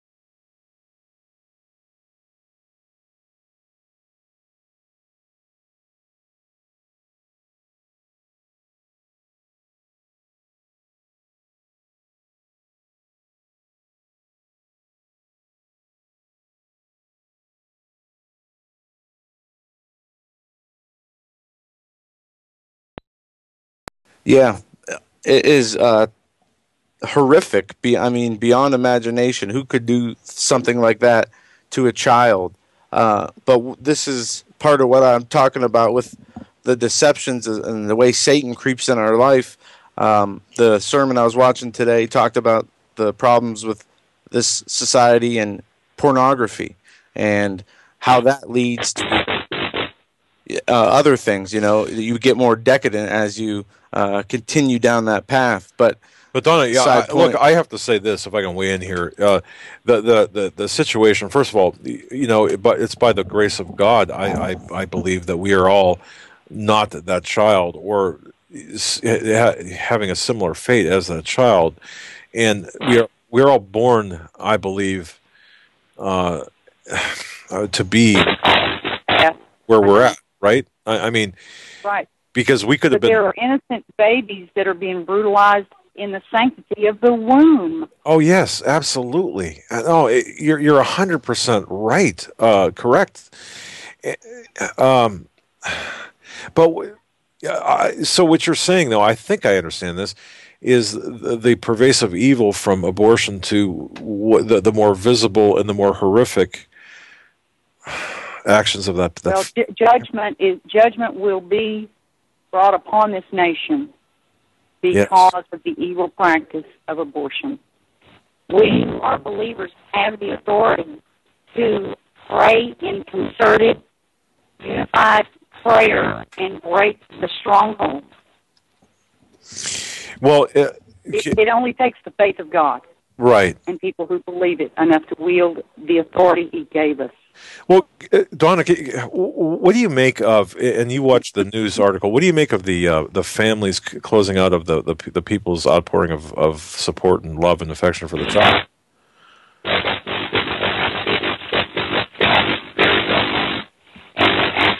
Autopsy photo and photo touched it to where it's just a beautiful picture. She looks asleep, and the grandmother was in a courtroom, and she's being charged because there's no way she could not have known. There's no way she could have been around the child and not have known. So she's complicit in the crime, and she just looked like a sweet, normal woman in her 30s. Mm-hmm. They don't look like evil people. They're just regular people. That's what's so scary about it. They look like our neighbors. Oh, man. Yeah, well, it's obviously evil at play here. Evil.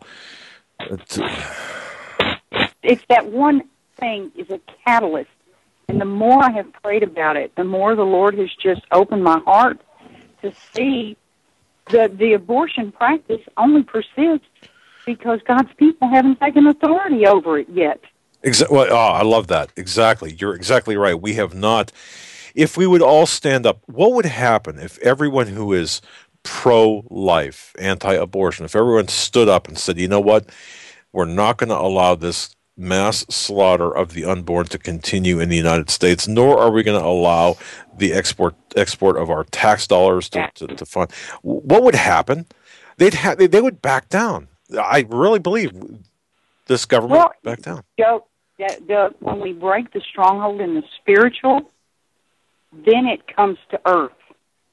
We have to attack the strongholds in the spiritual realm with concerted, effective prayer. And I'm going to fast at least one meal a day between now and Halloween. And pray. I'm with you there. Offer it on the sacrifice of prayer. Let's. You know what? I'm going to do that as well. I'm going to eliminate one meal a day, or between now and the 1st of November. Lord knows I can use that. Okay. I'm trying to get family, coworkers, anybody that'll listen to me. There's millions of us believers. Yes. Yeah. It only takes two. God created the world. He was one person. His faith created the universe. Yeah. Right. And it is in His hands. We have to take the authority and pray and ask for His help. And, out of how many people say they're anti-abortion, how many pray about it? How many, write their congressman? Faith is the substance of things hoped for and the evidence of things not seen. Wow, that's a great statement. That's a great statement. Hebrews 1:1. Hebrews 11:1. 11:1. Hebrews, you said? 11:1? 11:1. Okay. Faith is the substance of the thing. Yeah. Okay. Wow. Well, I want to thank you. Okay. I want to thank you. I'll let you guys go. You're welcome. Donna, you're fabulous. You know, well, I just love the Lord, and I love the babies. I've got 8 grandkids of my own and 2 more I've adopted. Wow. So what are you doing? I work full-time, too. No. With 10 grandchildren, and you work full-time? Yeah. Here I was going to ask if you want a couple more, but okay. No, I'm just kidding. Wow. Oh, God bless you you and your family. That's right. And thank you for bringing this out to our attention, and we'll be praying with you. There's millions of us. Yes, there's millions of us. Well, and I'm serious too, ladies and gentlemen. I will fast as well in honor of in conjunction with Donna, and for the very purposes as talked about in this phone call, and right through the 1st of November. And thank you Praise the Lord. Thank you for that. God bless you, Donna. Take care. Bye-bye. Interesting, Joe. Yeah, and this is what we see, this passive church where there is a passivity, a line that we are not supposed to cross if we are to live righteous lives. But we are called to speak out against evil. We are called to tell the truth. We are called to spread the word of the Lord. And isn't that interesting? When we're called to speak the truth, despite being called to speak the truth, we don't. And when we do, we're threatened with arrest or being labeled as potential terrorists because, hey, this is an ideology the government does not adhere to. And so it's all, really demonizing the good. It's the divide and conquer method is how I see it as. And, they have divided us into so many groups within our own sect of religion. I mean, how many different, what do you call them? The Baptist to Protestant. Denominations. How many different denominations are there? And how many of those people in those denominational church believe in Jesus Christ as their Lord and Savior and, work toward being like Him on earth and take action in their faith? Are we not instructed to do so? Well, we are. Yes, we are told to live like Jesus. Jesus is the greatest example. He is the only living example of how to live a righteous life, and we are to follow Him.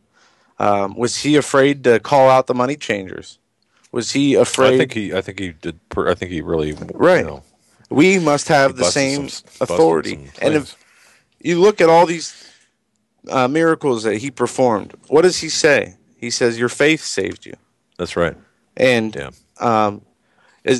Jesus will be on our side if we are living sinless lives, working toward that goal constantly. I mean, He knows our hearts. That's what's in the Bible. He knows what's in our hearts, and He will know, and we will know what are in other men's hearts by the fruit they bring, as it says in the Bible. And we have to awaken the church, or at least the people who want to be involved in what the real church is, in a way that they will become active. Because what good is it to have a bunch of people sitting around in a room complaining about abortion without doing anything about it? You could sit around and complain all day. Is it going to fix anything? No. We need people to take action steps. And I think that just starts at the ground level when we start a grassroots campaign, and we need to, on every evil that is attacking us, take a stand against. And we need to get the church alive to do the same. Is it too late? I don't know, but I believe that this is what it talks about in the end days, that many will be deceived if the days were not shortened. I mean, right. That I agree. Yeah. This is part of it. I know where you're going with this. I agree with where you're going. This is part of it. We've reached the top of the second hour, or the the end of the second hour. Oh, yes. Which this show's gone so fast. Folks, you're listening to the Hagmann and Hagmann Report this Thursday, October 11th, 2012. Stay with us. Your phone calls first on the other side. We'll be right back.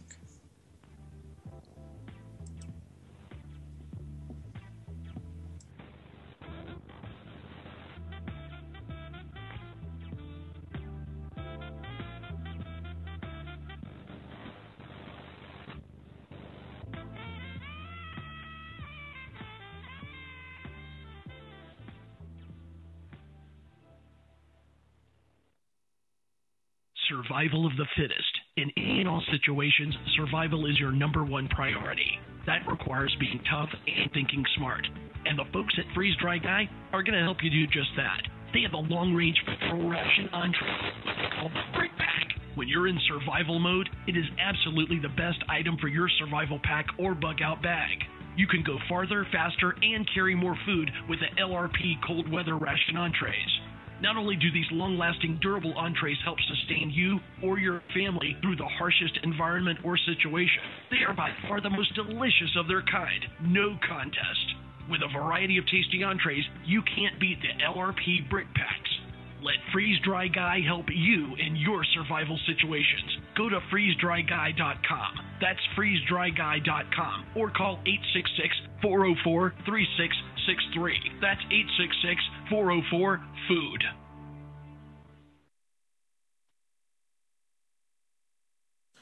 And folks, I talked to the Freeze Dry Guy today. There's a bunch of October specials. It's still time, and I think there's still time. Well, who knows if there's time or not. But look, Freeze Dry Guy, he's the ultimate authority in food storage, in my opinion. I had asked him several questions. I said, I'm getting emails from listeners, some single moms especially, and they're concerned, saying, oh, look, I've got a couple of kids, and they're under 12, and this is just one example, and I don't have a lot of money. What can you do for me? What do you recommend? And I've heard back from these listeners, and they said, wow, man, Freeze Dry Guy really helped me out, and that is, in fact, what he likes to do. He likes to spend time helping people, and I'd recommend that. Folks, go to HomelandSecurityUS.com or just call the Freeze Dry Guy. Just click the banner on our website at HomelandSecurityUS.com. Talk to the Freeze Dry Guy. Tell him what your situation is. He'll fix you right up, and that I guarantee you. You won't be disappointed. Hi, folks. Doug Hagmann here. You might know me as the co-host from the Hagmann and Hagmann Report, or as a frequent guest on Coast to Coast AM with George Norrie. If you're like me, you're tired and confused over today's headlines. You just don't know where to turn for accurate, concise information about really what's going on, what's truly going on in today's society. If you don't know where to turn for accurate, well-researched, and properly vetted news, I've got a suggestion. In fact, it's a requirement. Bookmark Canada Free Press. That's CanadaFreePress.com on the Internet. It's just not for Canada. It's for news across the world. Judy McLeod, founding editor, has put together a vast array of talented writers like Kelly O'Connell, Daniel Greenfield, Dr. Eilena Johnson-Powell, a lot of guest columnists, very talented writers. Folks, that's Canada Free Press at CanadaFreePress.com. Now mobile friendly. Follow on Facebook, because without America, there is no free world.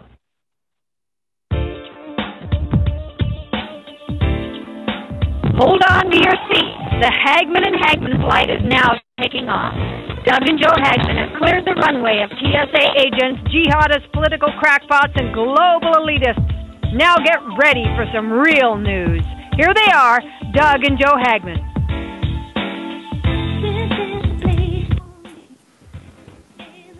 Thanks, Lori. And folks, welcome back to the Hagmann and Hagmann Report for this 10th or 11th day of October 2012. Today is 10/11/12. And it is, if you live in the East, it is 10. No, it's not 10/11, but at some point it's going to be 10/11/12, 10/11/12. I don't know if that means anything, but it's interesting nonetheless. Folks, you are listening to the third hour of the Hagmann and Hagmann Report. Doug Hagmann. With me is Joe Hagmann, my son, my co-host. We're co-hosts together. We are the Hagmann and Hagmann Report. Our website is HomelandSecurityUS.com. And I want to let everyone know that I've gotten so many emails. I'm trying to answer them all. If I could just say thank you, to at least acknowledge the people, I would. I'm just trying. Just have patience with me, please. But I beg of you. But we are going to the phones right now. Yeah. Let's go right to 661. 661. Are you there? 661. Okay, we're going to put you back on hold. I felt like I was kind of a voyeur there listening to someone else's phone call. All right, area code 281. You're live on the Hagmann and Hagmann Report. Hello. Yep, that's you. That's you. You're up. Hey, how's it going? Good. 1 second. Well, let me see which phone I'm on. I got two phones. Hello? Yeah. That must be the one. Right one. That's the one that works. It's okay. All right. No, I just had a few things to say. Y'all were talking earlier about, I can't remember what exactly, just different people that were the perpetrators of everything that's going on, but I just wanted to remind you guys of one thing. In Ephesians, I can't remember the scripture, but it's scripture where it says we wrestle not against flesh and blood, but against principalities, powers, rulers of the darkness, and the scripture I'm speaking of, right? Yep. I think it's Ephesians 5. I'll check, but yes. Anyway, so I think it's really, really important that we have to remember that even though it seems that it's, politicians or the Illuminati, which of course it is, we have to remember that there's something influencing those people, that it's a higher conspiracy than just humanity. The way I look at it is, this world is about good or evil, God or the devil. And so we can't really allow ourselves to get so angry with certain people and be like, what's wrong with them? What's going on? It's not necessarily just those people. It's the principality behind them and all that stuff. And y'all were talking yesterday about what do they have to gain? What is their ultimate goal? And I think we have to conclude that it can't be power and money, because they already have power and money. And ultimately, I think Joe, I think you may have said it yesterday that the plan is the devil's plan, but he has the ultimate goal to take people to hell. It's not just a worldly conspiracy or a worldly goal of let's take over America and do this to these people and do that. No, the ultimate goal is of the devil to take people to hell with him. And his biggest problem is humanity. He hates humans. He hates everything they're about. He hates that God, favors them over him, even before the falling. That's a debated issue, but the ultimate goal is to take people to hell. So we can't, get preoccupied with politics and everything. And Joe, you were talking earlier about, kind of easing into the truth, easing into certain topics, and I can understand and agree with that. But there is a much deeper spiritual issue that we can't, avoid, and I know you guys don't avoid it. You guys, speak, everything that you can think of. But, people in leadership are faced with consequences of telling the truth, and they can either tell partial truth or half truth or all the truth. And I'm not saying you guys tell partial truth, but I think we have to really strive to tell everything possible and let people be aware of the things out there, like the Illuminati and the sick evil that is behind it. Caller, do you think are we almost there? Or are we trying? I mean, how are we doing? Grade us, if you will, on exposing. Are we doing okay in that regard? I mean, certainly we don't want to be self-limiting. We want to. Well, in my opinion, you guys aren't doing a bad job. You're not holding anything back. Just like me, I know you guys can't prove everything that you have opinions on. You know what I mean? Right. But it just goes so much deeper. I mean, everything is so compartmentalized. I mean, you got levels, layers upon layers upon layers. I mean, you got the outside Republican Democrat, layer, and then from there it goes just deeper and deeper and deeper to where that is really not even the issue. It's not an issue of America and a government. There's some really, really weird and crazy things out there, and like I said, you guys can't prove it any more than I can prove it. But I don't know if you guys ever heard of Mike Hogger. No, I haven't. No. Okay, he's an online pastor. He has a ministry online, and he has a YouTube channel. He puts all his videos on there. But he teaches on, the occult, the Illuminati, all the kind of things like that. But the way he puts it is he never allows himself to go outside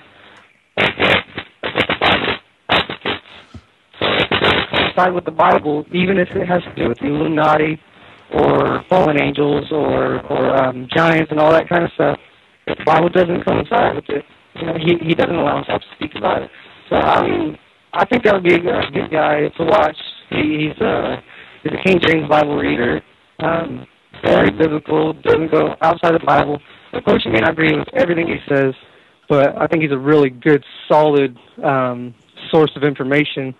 And I think he brings it in a way that you can bring, quote, taboo topics and yet still be very convincing because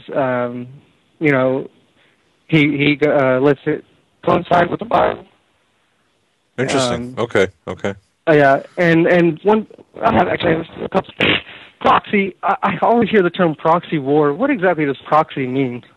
Well, okay, in this case that I'm talking about, or we've been talking about, it is using someone else to do your battle. For example, the war that's taking place right now, or the conflict that's taking place right now, it hasn't escalated to an actual war yet, but it will.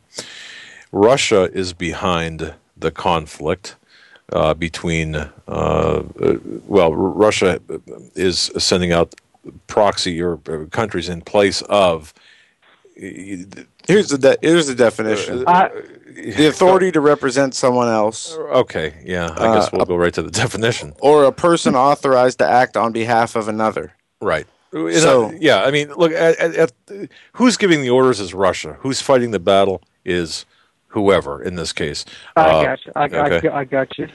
Got you on that one. Okay. The other thing. Joe, you were talking about earlier with China and the currency, the whole currency issue. When they recently, I think, moved away from trading in the petrodollar and moved to they had a deal with somebody. I think he said Russia, but they moved away from that. And that's something that Lindsay. I don't know if you guys. Well, yeah, I know you guys watch Lindsay Williams, right? Alex Jones, yeah. And he says that's for us to watch for that whole currency war issue. And really, that's the whole thing that happened in Libya with Gaddafi. He had the whole, what do you call it? The whole gold and the 144 tons of gold, and it was gonna do a currency on the gold on the. He was gonna back it. Yeah, he's gonna do a gold-backed currency. Right. And that's on the outside. That's one of the issues that is serious. And I mean, it really makes sense when we help the countries that need it, but they always happen to have something that we want or need, or doing something that isn't fitting for us. It's really crazy that America doesn't even see these things, and I can't really say too much about that because I know it, a lot of us know it, but really what are we doing about it? I don't know if you guys, what you guys said. You watched Lindsay Williams yesterday, where the elite said that when they announced QE Unlimited, they realized that America are wimps. Well, it's on, right? Yeah. Yes. If they can do that, they can do anything. Exactly. Yeah. Nobody stood up and and made a fuss, or where they're pretty much running in a line and smacking each of our faces, and we're all just saying thank you, pretty much. And on the contrary, not only did we roll over, in some circles it was applauded and saying, "Oh, this is the right thing to do," when in fact, it's the absolute wrong thing to do. But again, because I'm not an economist, I really can't, with authority, weigh in on this. But I do have a household budget I've got to adhere to, and it's a very tight one. So you've got to look. Okay, just as a comparison, obviously, if I went to the bank and if I got an open-ended line of credit to pay my ordinary everyday living expenses or the interest on my credit card debt, that's the same principle. It's insane. The insanity's got to stop, because it's the ultimate debasement of our currency, which will lead to the erosion of our national sovereignty. That's what is at stake here. You're right. Which is well on its way, and I can't believe that he said it actually went up instantaneously, 15%. I'm sorry, devalued 15%. That's crazy right there. I mean, which means we really need to be careful. And what that means to you is you're paying 15% more, or will be paying 15% more for your groceries, for your gas, for your everyday living expenses. So right. You're absolutely right. Yeah, I'm glad you brought these points up. Exactly. But people too have to understand. And I want, since you brought Libya up in the dollar, I want people to understand too. Gaddafi had kind of a change of heart after the bombing of Reagan, after Reagan bombed Libya, and especially not Gaddafi himself necessarily, but his son Saif had this change of heart, saying, "You know what? We really we're going to covertly cooperate with the United States, and say, look, here's where some of the nuclear weapons are stashed. Here's where some of the bad weapons are." Well, obviously, after we toppled Gaddafi, when I say we, it was us. Right. We lost that, and that's an important part of the narrative that goes into the Stevens debacle and our gun running and weapons running up into Turkey and Syria. So I just wanted to bring that up since you brought the gold factor into play as well. So there's multi-levels here. Yeah. Well, we put him in place and we almost blew him out of the water, but then when we got a, quote, weenie in the office, he gets, a little more brave again. So... Well, it's the Muslim Brotherhood agenda there at play, specific at that level. And again, there's different levels, but at the Obama levels, it's the Muslim Brotherhood agenda that's at play, pushing through the Islamic Caliphate. But man, thank you. Wow, whatever, great call. Anything else before we cut you loose? No, we're just one last recap about the Pope and the Catholic thing earlier. Yes. Everything that we know is serious. Catholicism, Mormonism, anything that is in our life is not what we think it's not what it seems to be to us. And we should really be aware. I mean, I know we don't want to have to live on pins and needles, right? But I mean, everything is demonic or is related to the occult. And it sounds crazy on the outside. I wasn't always a believer, and I know that you have slowly been worked into where you are now. Oh, yeah. But when you start to really research and figure these things out, it's really alarming, crazy, just outrageous. But and one last thing, with those things that I'm talking about, if you guys do ever decide to delve in and feel like you're at a position to start that, anything you bring up, which I'm sure you guys do, well, I know you guys do, always have any sort of information, facts, research behind it. That way when all the idiots start saying that you guys are liars, quacks, idiots, that you can say, you know what, here's my research, and this is the opinion that I derive from it. So, do everything from a professional standpoint, which you guys already do because you are investigators. So I just encourage you guys to keep on where you're going and keep on doing a great job.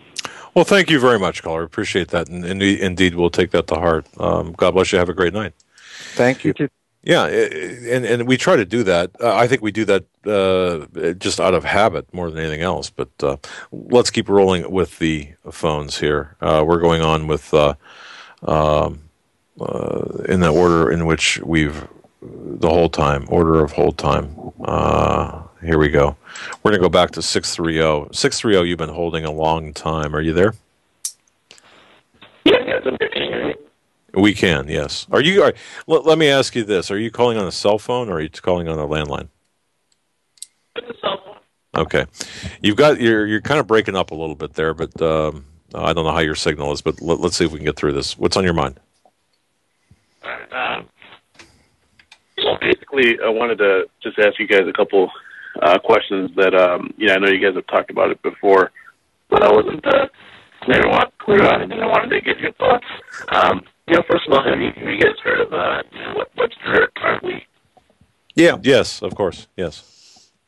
And he wrote that book. It's like the unauthorized autobiography of Obama.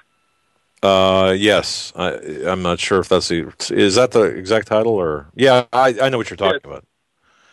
Oh yeah, I might have get like a word wrong or something, okay. But that I haven't read the whole thing, but I've read part of it and everything, and basically my question is, you got his take on like who Obama is, and then I recently watched that Dreams from My Real Father from Joel Gilbert.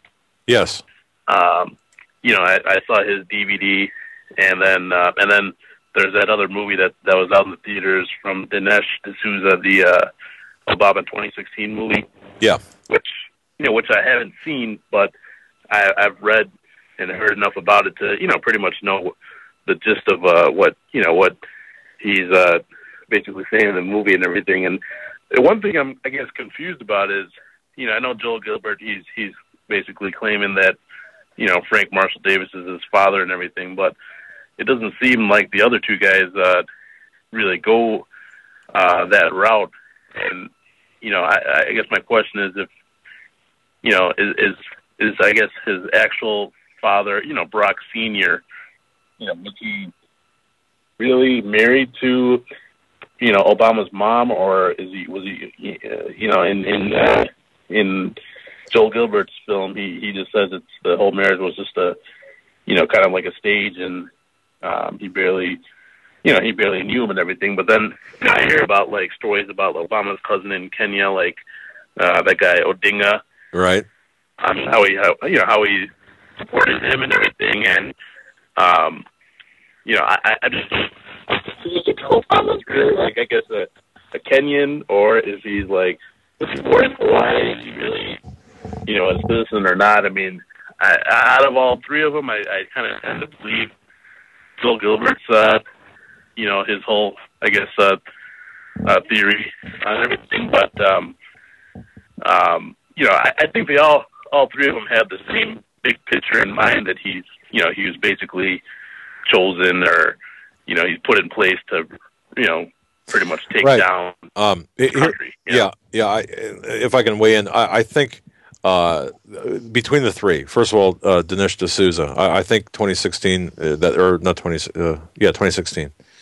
I think he was pulling some punches with Obama's identity. In other words, I don't think Dinesh D'Souza went far enough in his investigative in the areas of investigation. He could have gone further. So I think that was tempered for.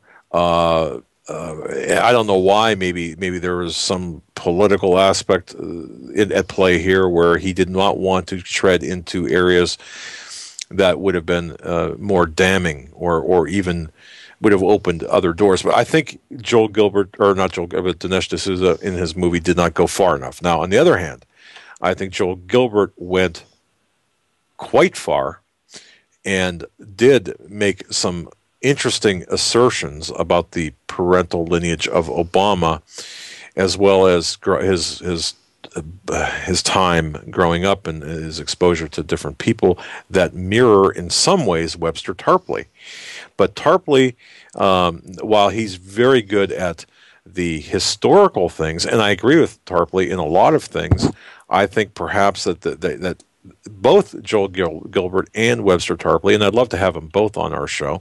I think that there's, I'd love to get Tarpley and Gilbert together along with Corsi and others, and just nicely have this roundtable work session to get through and to posit different possibilities with Obama, because I think they both bring. I think they're both right on a lot of things, but I think that perhaps, like us, we're probably missing a few important points that So yeah, I mean, there of all, I think Joel Gilbert is probably the boldest in his assertions, followed by Webster Tarpley as a close, or if not equal, second. I don't know. Does that make sense to you? I guess almost information just gets confusing, Yeah. I guess, where it really origin is. I mean, the bottom line is that when I try to explain to people, I just say the bottom line is that, we don't know who he is, and the guy is. Yeah.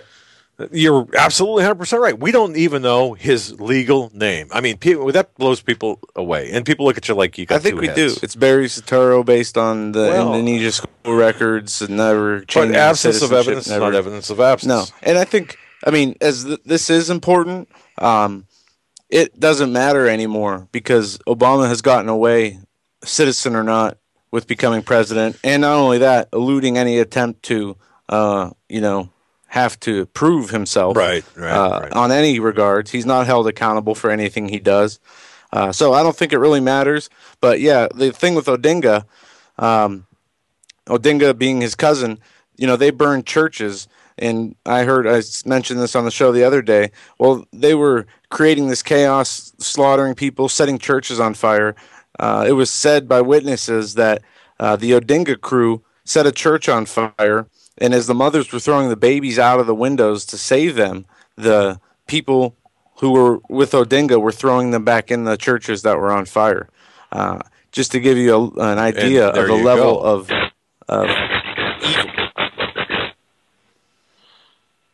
evil. You cut out there.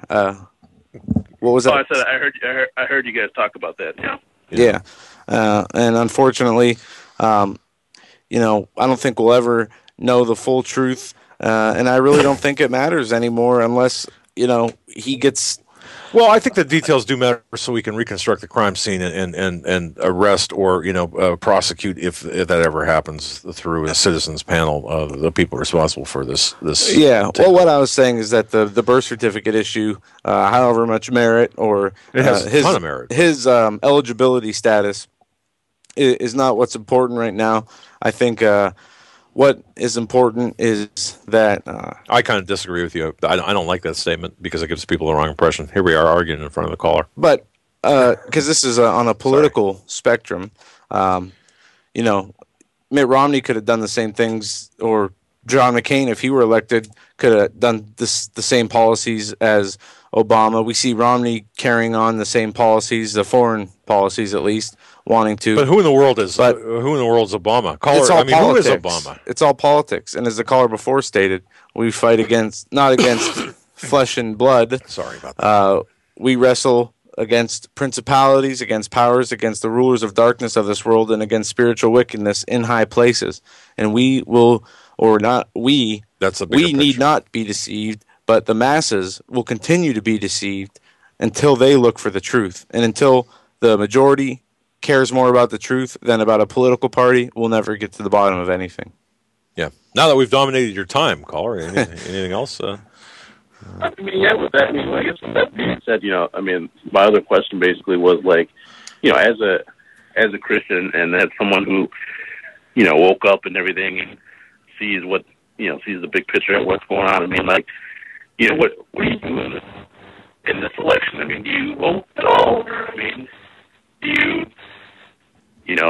you vote for Romney just to get Obama out? Because I personally, I don't see anything good about Romney at all. I literally, basically, almost see him as an identical, person as Obama, to an extent and everything. And I would vote for Gary Johnson, but I know he's not going to get elected, but I guess is it wrong? I guess not to just to boycott the election. That's what I feel like doing. Well, I'll tell you what, it's a Hobson's choice. Webster Tarpley, speaking of him, he in fact, he spoke about this. It's really a choice between we know what's offered and nothing at all. And so what do? It's a good question. What do we do? Well, personally, I don't believe we can not do nothing. Okay, or we can. I believe we have to do something. Now, that said, what do? Short of marching on Washington, taking our country back physically, and I mean that in a physical sense, and I'm not advocating that. Let me just say that because I don't want people, getting their muskets and going to Washington right now.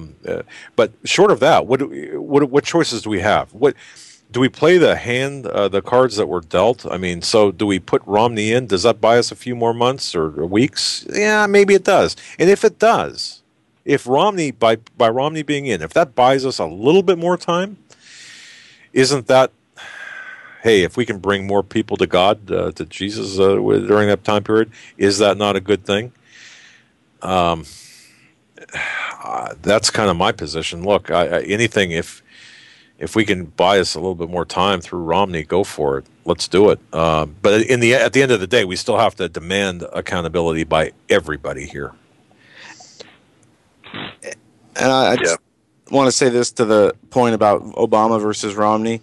I'm with you on the mindset that you hold, that neither choice will it's not palatable. Do anything better for us.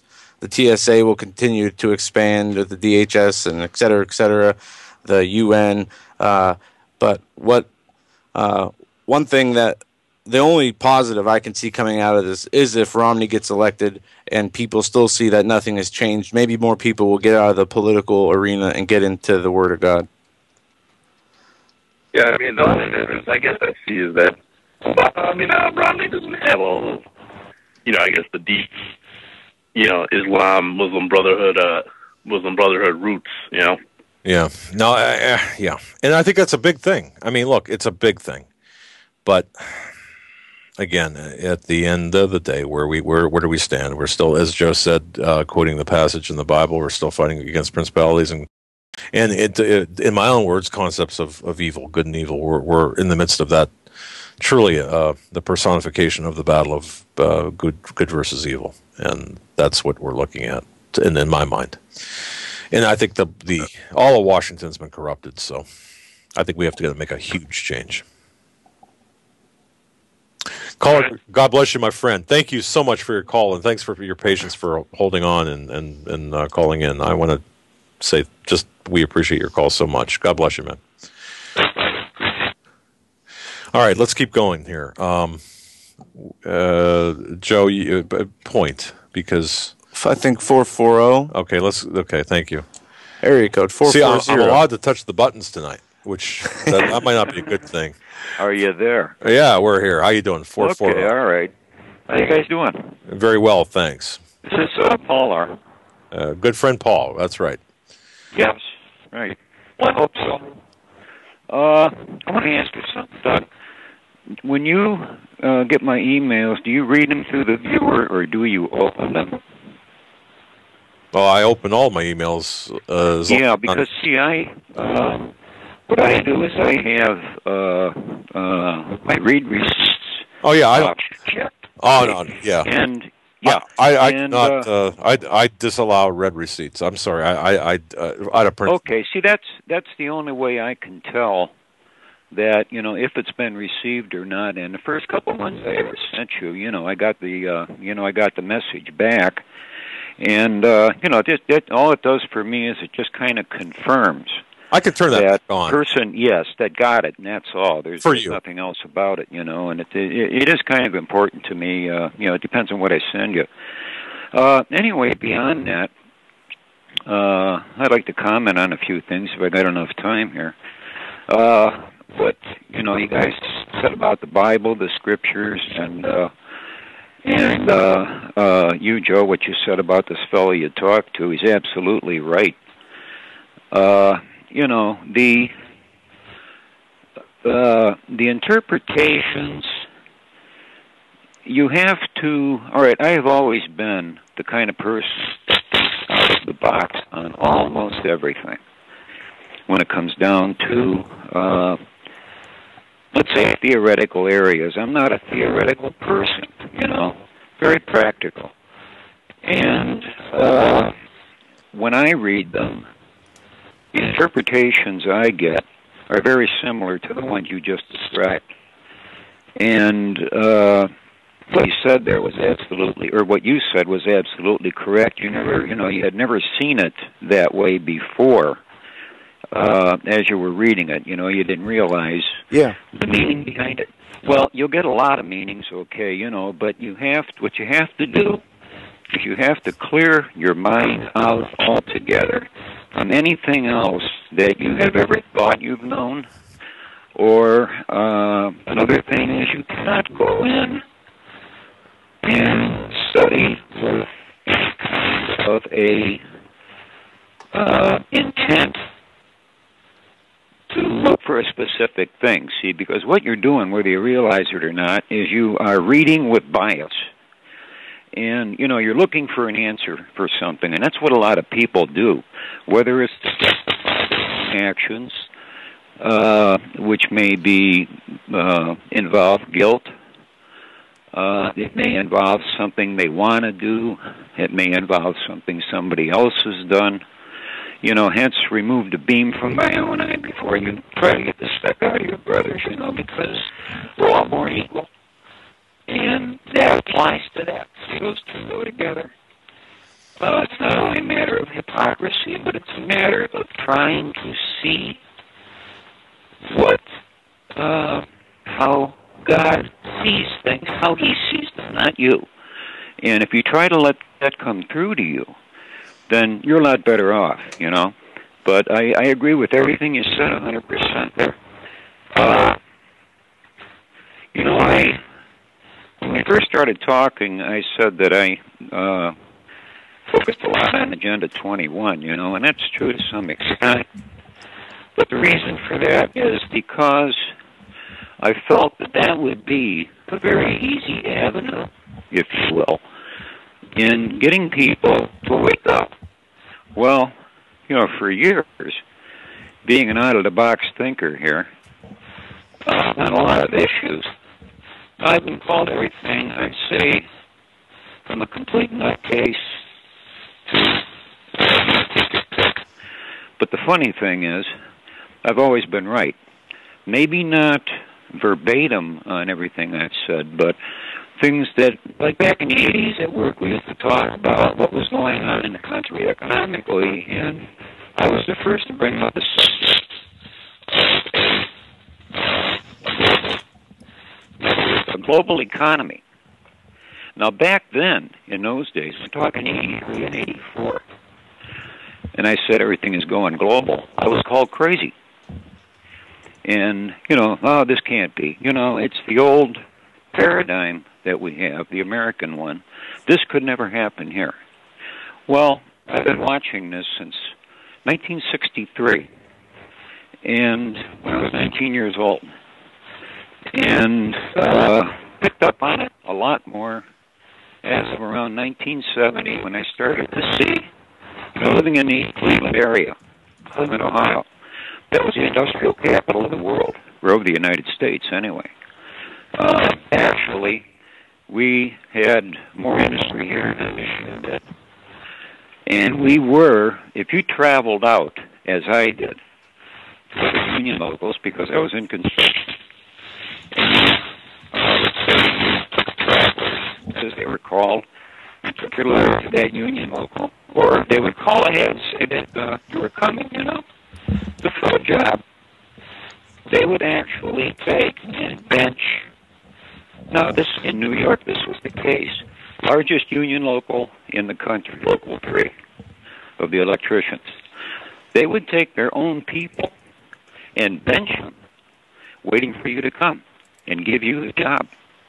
Now, that's how much credibility we used to have, not only in industry and construction and skilled trades, but at one time we were the pinnacle of education because of Case Western Reserve. Well, I'm not lying. Okay. Yeah, now, I'll try to move as fast as I can here. I've seen the country start to crumble from 1970 on. And I've been following it. and I have said different things. I can go back to the gas shortage payments that took place in the 70s, comments I made on them, and they were true. It was all BS. Now, another thing, this is taught skepticism. This is something that it's kind of like a subliminal when you are actually going to school. You're not taught to think out of the box. You are taught to think only about what is taught to you. In other words, theory is something that is united with conspiracy. It is united with, you're only taught to be theoretical in terms of trying to understand the Bible. That's a good one. And you're taught a theoretical approach in areas that they do not want you to think about. Okay, now, so this has been going on. Wait a second. Look, we got to hone this in, Paul. I want to rein you in, buddy. I gotta get you on point here, my friend. Where are we going with this, man? Where are we going with well, this? What I'm doing is I'm commenting on a few things. Okay, since we're on the beginning of the show here. Okay. You know, you said a few things I agree with, a few things I don't. But I don't want to get into that because there's not enough time. I would love to get together with you personally, when we had some time to talk on the phone or something like that, and discuss a few things. But, however, our educational system has been compromised over the years, even the years you and I went to school, Doug. Now, I'm 69, so, you can take it from there. But even our education, was already in the limited stages. Now, we're older, we think different than Joe does. Joe is actually probably better off because he's not as old as we are, and he is not stuck in this sense of skepticism we have, and you reflect that in a lot of things you say, and I mean this affectionately now. There's a lot of answers pertaining to the New World Order, which have been very well documented historically by former authors. Now, one that I almost consider him a mentor, and it's William Guy Carr. Now, the 3 books that he wrote in the 50s, Pawns in the Game, The Red Flag Over America, and Satan, the Prince of the World, are probably 3 of the most important of his works. I have to agree with that. Yes, I agree. And these need to be emphasized. People, these books are available. They're available at my site. You know that. Right. And here's something else that I did in the meantime. Let me throw this in real fast. I took all 3 of those books and consolidated them into one PDF, which says, it's got on there research. Now, William Guy Carr, Research Edition, or Researchers, I forgot how I termed the name on it, but it's in the directory under WT. Okay. You'll find it. Now, the good part about PDF, you can do keyword searches. You've got all 3 books right there. So you can actually read all 3 if you want,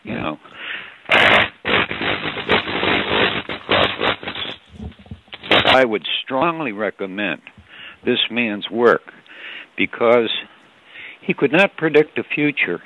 The way these people operate in NWO is through science. They use tried and true methods. They do not use the same science that they teach us. No. They work in practical, see. That's the reason why they're always ahead of us. Plus, they're the ones that control the actual development of technology, and they utilize that technology to their own advantage before they release it to us. Right. Now, we agree with this now. Yeah. So, things like this,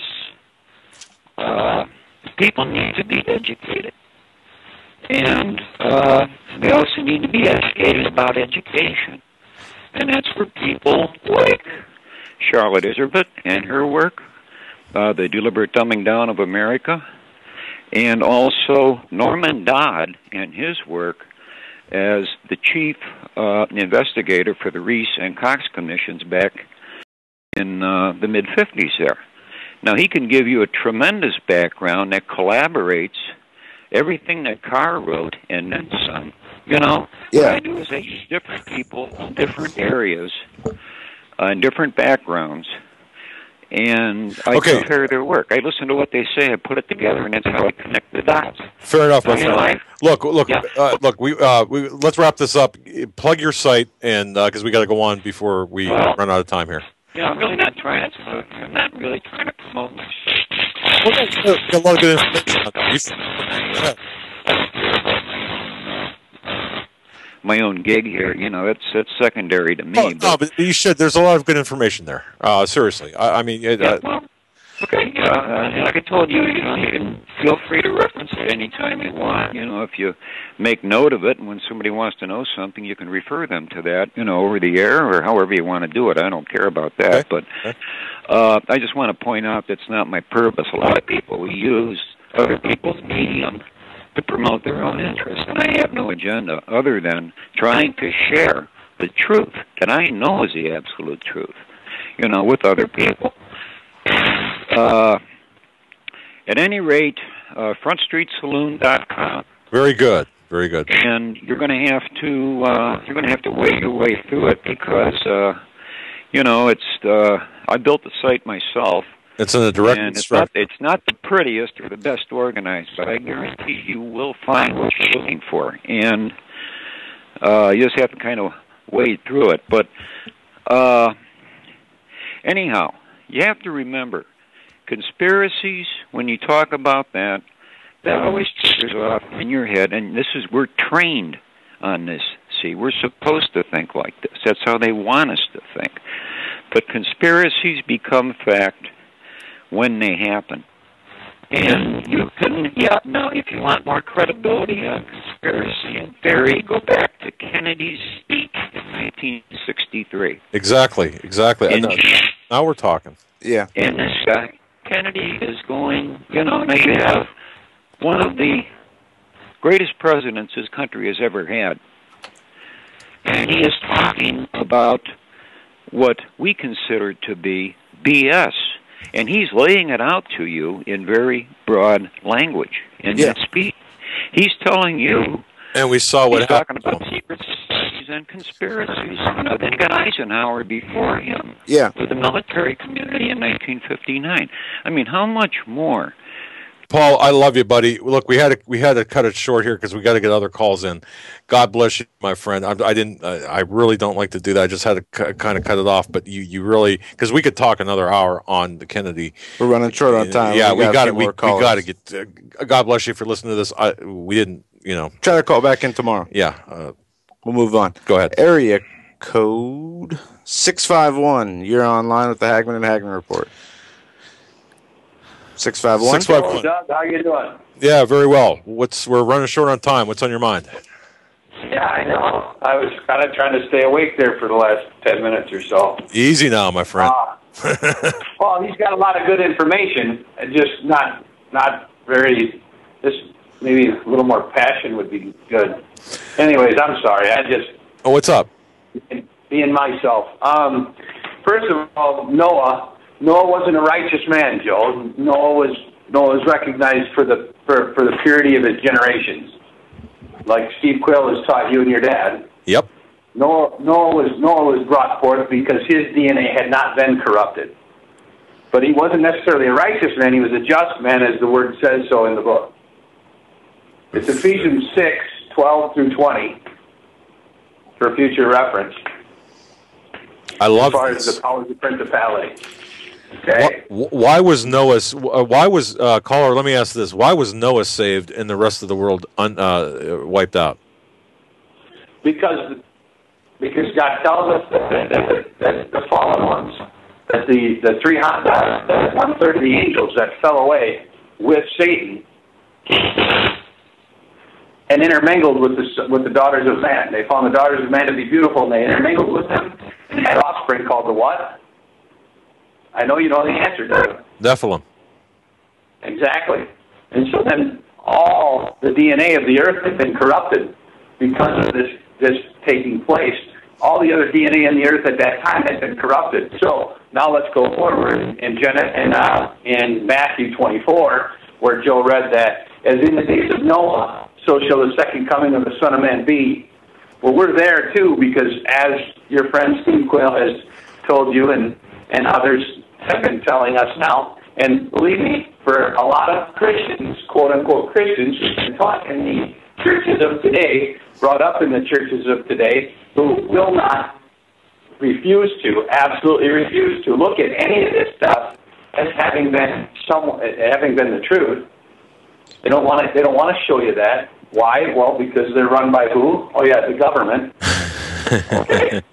So They don't want you to see these things. By the way, I'll remind you who I am. I'm Dion, if you remember the name.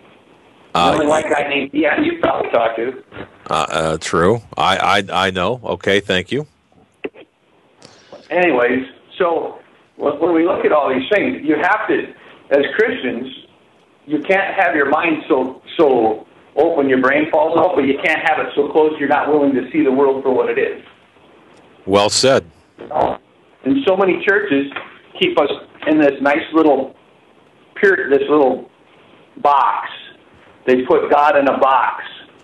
And they put the Bible in a box. And that's why they took all those other 600 books away from us. They tell us that these are the inspired books.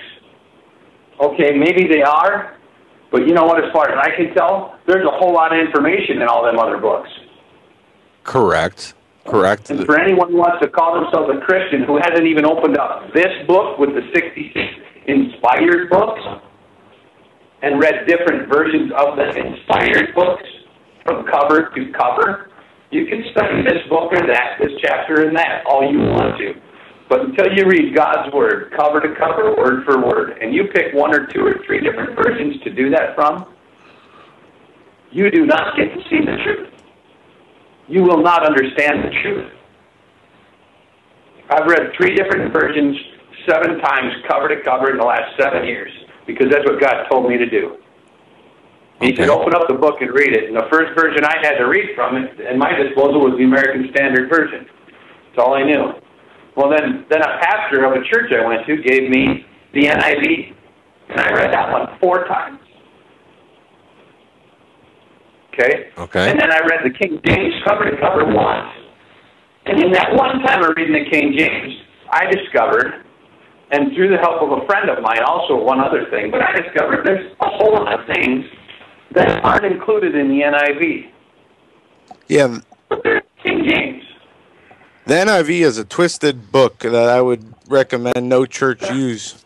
But yet there is a certain church denomination, which I could go on about that one word, denomination, not domination, denomination. I mean, anybody should know that just by that word. Why would you put yourself in a little group of people that read the book this way or that? No, I agree. Why would you just take God's word and run with it? No, I agree. And I want to just clarify something, and maybe I didn't state this or should have, that when I going through spiritual growth and continuing to try to learn in the Word each day, I mean, I could read the book of Matthew 100 times, 150 times, I'm sure I have, and the more I grow, the better understanding I get. And that's why I think the message come across differently, because the level of understanding. Don't get me wrong, I'm trying to pick on you or anything. Just trying to point out where, you know, yeah. I know you guys have been taught by the right. Yeah. There would have been a time 10 years ago that if you'd have sat down and let me listen to Steve Quayle, I would have looked at you like I looked at my mother 10 or 12 years ago and said, oh, you people are crazy. What do you mean? What is this? What? This is, no. What do you mean you're not talking about aliens and spaceships? No, get out of here. Where do you get that from? Well, every time I opened this book, and every time I read it from cover to cover, my Father shows me something new. I love it. And the fun thing about it is that as he's about to show me something new, he taps me on my shoulder and he says, "Get ready, Dion, because here comes something new. I'm about to show you something, so make sure you're paying attention." I love it. Exactly. You're exactly 100% correct. And you know, about opening your mind. Look, we have to explore all, but we have to master the book in front of us. I mean, it's kind of like taking for a lack of what? Knowledge, of course. Exactly, and that's the knowledge of all things. If you're going to sit in a church like Steve Quill, and I've heard him say this too, and I agree 110%. If you will sit in a church and allow yourself to have a pastor tell you that the devil has no power, that the devil doesn't mean nothing if you just ignore him, well, shame on that pastor and shame on you. Absolutely. I agree with that. God gave the devil all the power over this world. He gave that to him. And through our free will, we allow him or disallow him the things that he gets away with. Right. No, that's 100% accurate. I totally agree. And you're right on a number of levels, including, you know, what you said about the timing as you grow into this information, and I think that's important because people have to grow into it. As I grew into, my station in life, if you will, it's very important. And but there's a lot of disinformation, and you have to have that spiritual discernment as to what to believe. Yeah, the doctrines of devils. Discernment is where it's at. Exactly. Discernment is what it's about. That's why every time you open the book, you know, my mom told me a long, long time ago, she said, every time you open that book, and that's why when people say to me this, they say, well, I can't read the King James, man, guys, that thing is rock. Are you kidding? How do you even understand that? Well, because before you open the book, talk to your dad. Ask your dad, show you what it is he wants you to know today. And your dad will show you what he wants you to know that day at that time. I agree. Yeah, pray for that awareness. Pray for that discernment. Word. It's like if you want to drive down the road in the middle of the night and shut your headlights off. Well, good luck. You're probably going to run into something. No different. You want to open this book that God gave to you as instructions to get through this life and on to the next, and you want to open it and read it blindly, just thinking that you have it all figured out and you know what's up, well, you're going to hit a wall. Exactly. No, you're 100% accurate. I believe you. So, if you could sum up this in like a couple of sentences, what are we looking at? What's the message here that you're trying to convey?